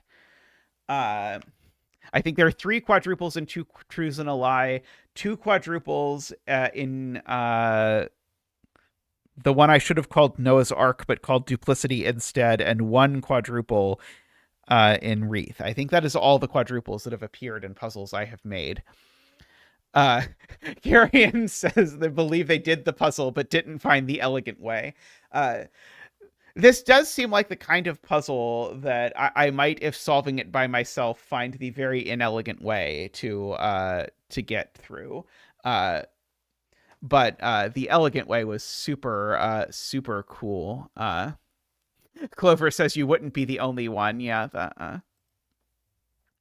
I don't know if it was a Clover puzzle. I feel like I would probably just reject anything I found that seemed completely out of the blue. I feel like I need to highlight this, even though it was not relevant in the solution, but just aesthetically, I need to do that. I can do Ranks theme week if I want to do more quads. That's fair. I feel like Ranks uses theme weeks to help propagate mechanics that he wants to see more of. Sun and Purple Moon. Yeah, there we go.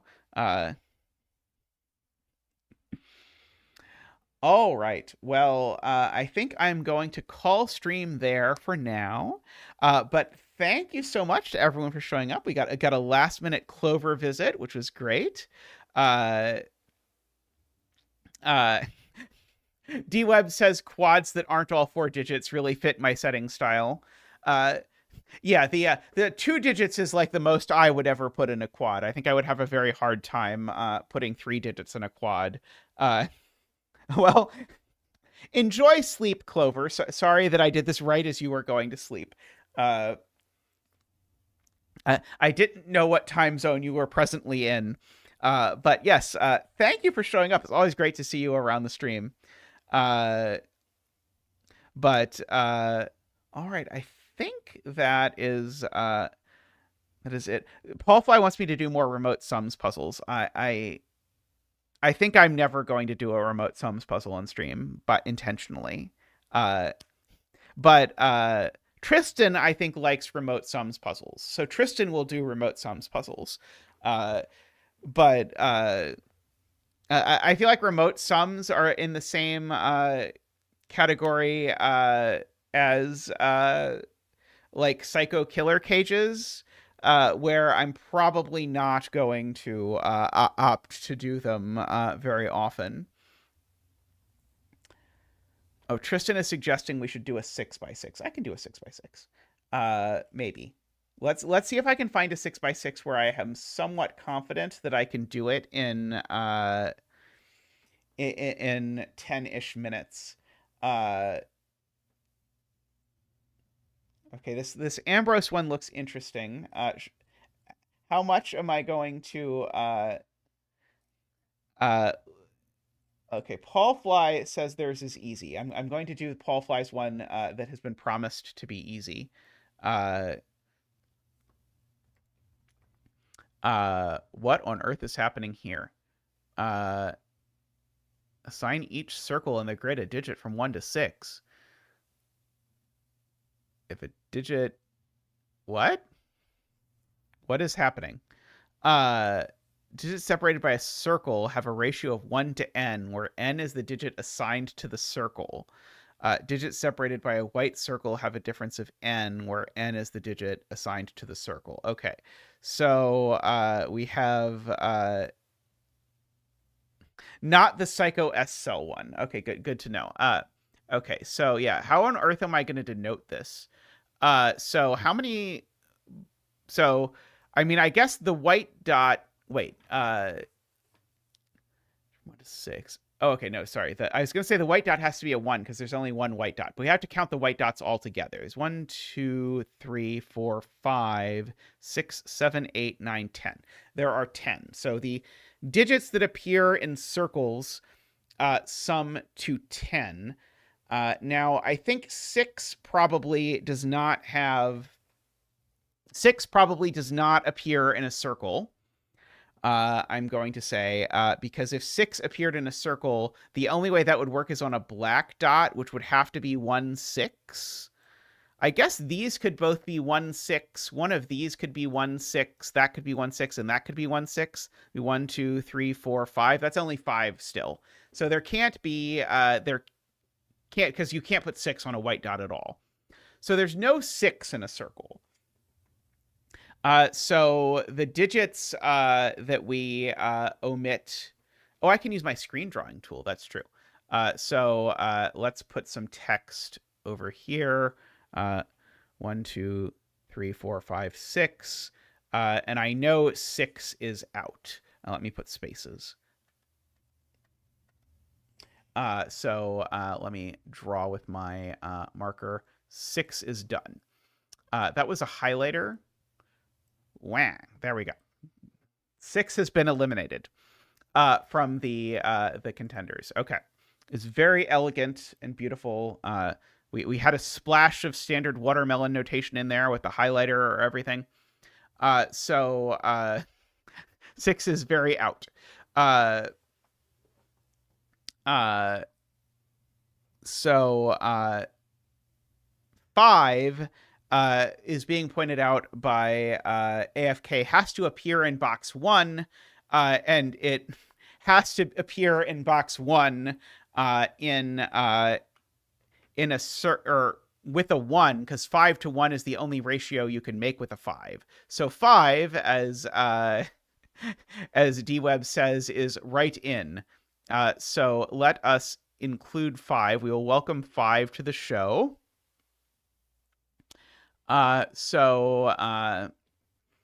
So we have that 5. So we're still omitting either 1 and 4 or 2 and 3, but one of these is a 5, and I need 5 total 5s. So there needs to be 1 5 there, and then everything else needs to be a 5, right? Because I can only put 1 5 in this box.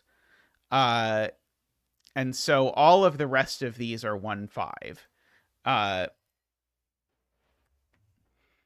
Oh, sorry, crap, that's not true, because 5 could go on the white dot.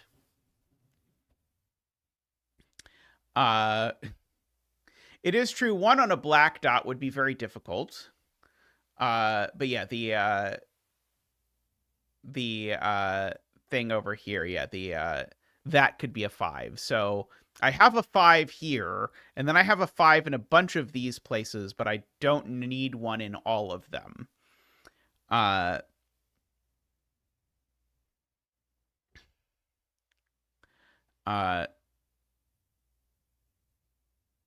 Yeah, 5 has to be on one end of the chain. I agree with that. 5 is in one of those spots, so 1 is in one of those spots. So there's a 1 or a 5 in this row. That's gorgeous. Okay, so if 5 is here, then, yeah, so the point is one of these is 1 or 5. So this can't be the 5 black dot. So this is a 5 white dot, and is 5, 6. And this, and this are all 5 dots. So they all have to be 1, 5, but now that one is 1. What? Am I wrong? Oh, 1, 6. How about 1, 6? 1 and 6 are 5 apart. Okay, I had the right deduction. I just did it badly. So there we go. Okay, so these are 1, 5. But that one is 5 and 1 and 1 and 5. And now that one can't be 1, so that's 5 and 1, and that's 6 and 1. So that is 5 and 1. So that's a 1. So that is our 5s. Let's see. Kyle has done the box 1 sequence, but I'm not sure if it's completely brute force or not. I definitely am not making a ratio of 1. That's true. So there's nowhere left for 1 to go. That's the point. Because now that this is 1, 6, now that white dot is not a 1. So now the 1 is out. And if the 1 is out, the 4 is out. And now the 2 is in and the 3 is in. That's the point. Okay. So this is 2 or 3. And this is 2 or 3.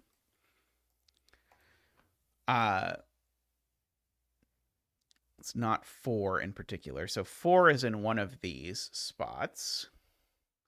4 is only in a ratio. So 4 has to go with a 2, right? So 4 can only go, because there's no 4 ratio. 4 is only going with a 2. So it has to go there. So we have to do that, I guess. So hopefully that works. That is a 4, and I think we can mark the grid successfully. 3, 5, 6, 2, 6, 2, 5, 4, 6, 3. Yeah, that was super smooth. Once sort of unraveling everything. And I didn't even have to brute force box 1 like I was afraid I might. That's something that comes up in a lot of these sorts of puzzles, is you sort of have to sort of do a brute force thing. We did not have to do that. Because we sort of like, by the time we figured out what this was, it then ruled out 1, and then everything just sort of clicked into place. All right, well, bonus 6x6 after I said I was going to end the stream. But very nice, Paulfly. I quite enjoyed that. All right, well, have a wonderful morning, evening, afternoon, whatever time it is where you all are. Please do like the stream if you've not yet liked the stream. Please do. Those of you who do support the stream, thank you so much. It means a lot. Please enjoy your Zach Hart emotes added to your other supporter powers if you support on YouTube. Sorry, if you support on Patreon, we greatly appreciate it, but we can't give you YouTube emotes because YouTube won't let us, because YouTube wants money. If you would like to support the stream, if you want to get a hold of the cool Zach Hart emotes, which are adorable, thank you very much to Ace of Spades for that, by the way. If you would like that, you can hit the join button down below, and for as little as $5 a month, you too can have Zach emotes, the Cowboy Zach emote, for when there's roping in puzzles, or from when you just want Cowboy Zach in your life, and all of these other things. So thank you so much, very much. You can also, if you want, if many people very kindly, and thank you so much to those of you who do this as well, gift subs. So if you just watch the stream and hang out, sometimes you'll get gifted a sub. So that is just more incentive to hang out and watch for more time. You might get your very own Cowboy Zach. So last but not least, thank you to the Turbines, the people who support the channel at the top level: David, Nordy, Franco, Daniel, Danita, Nell, and Plonk Time. Thank you all. I hope to see you all real soon. Thanks for watching, everyone, and bye for now.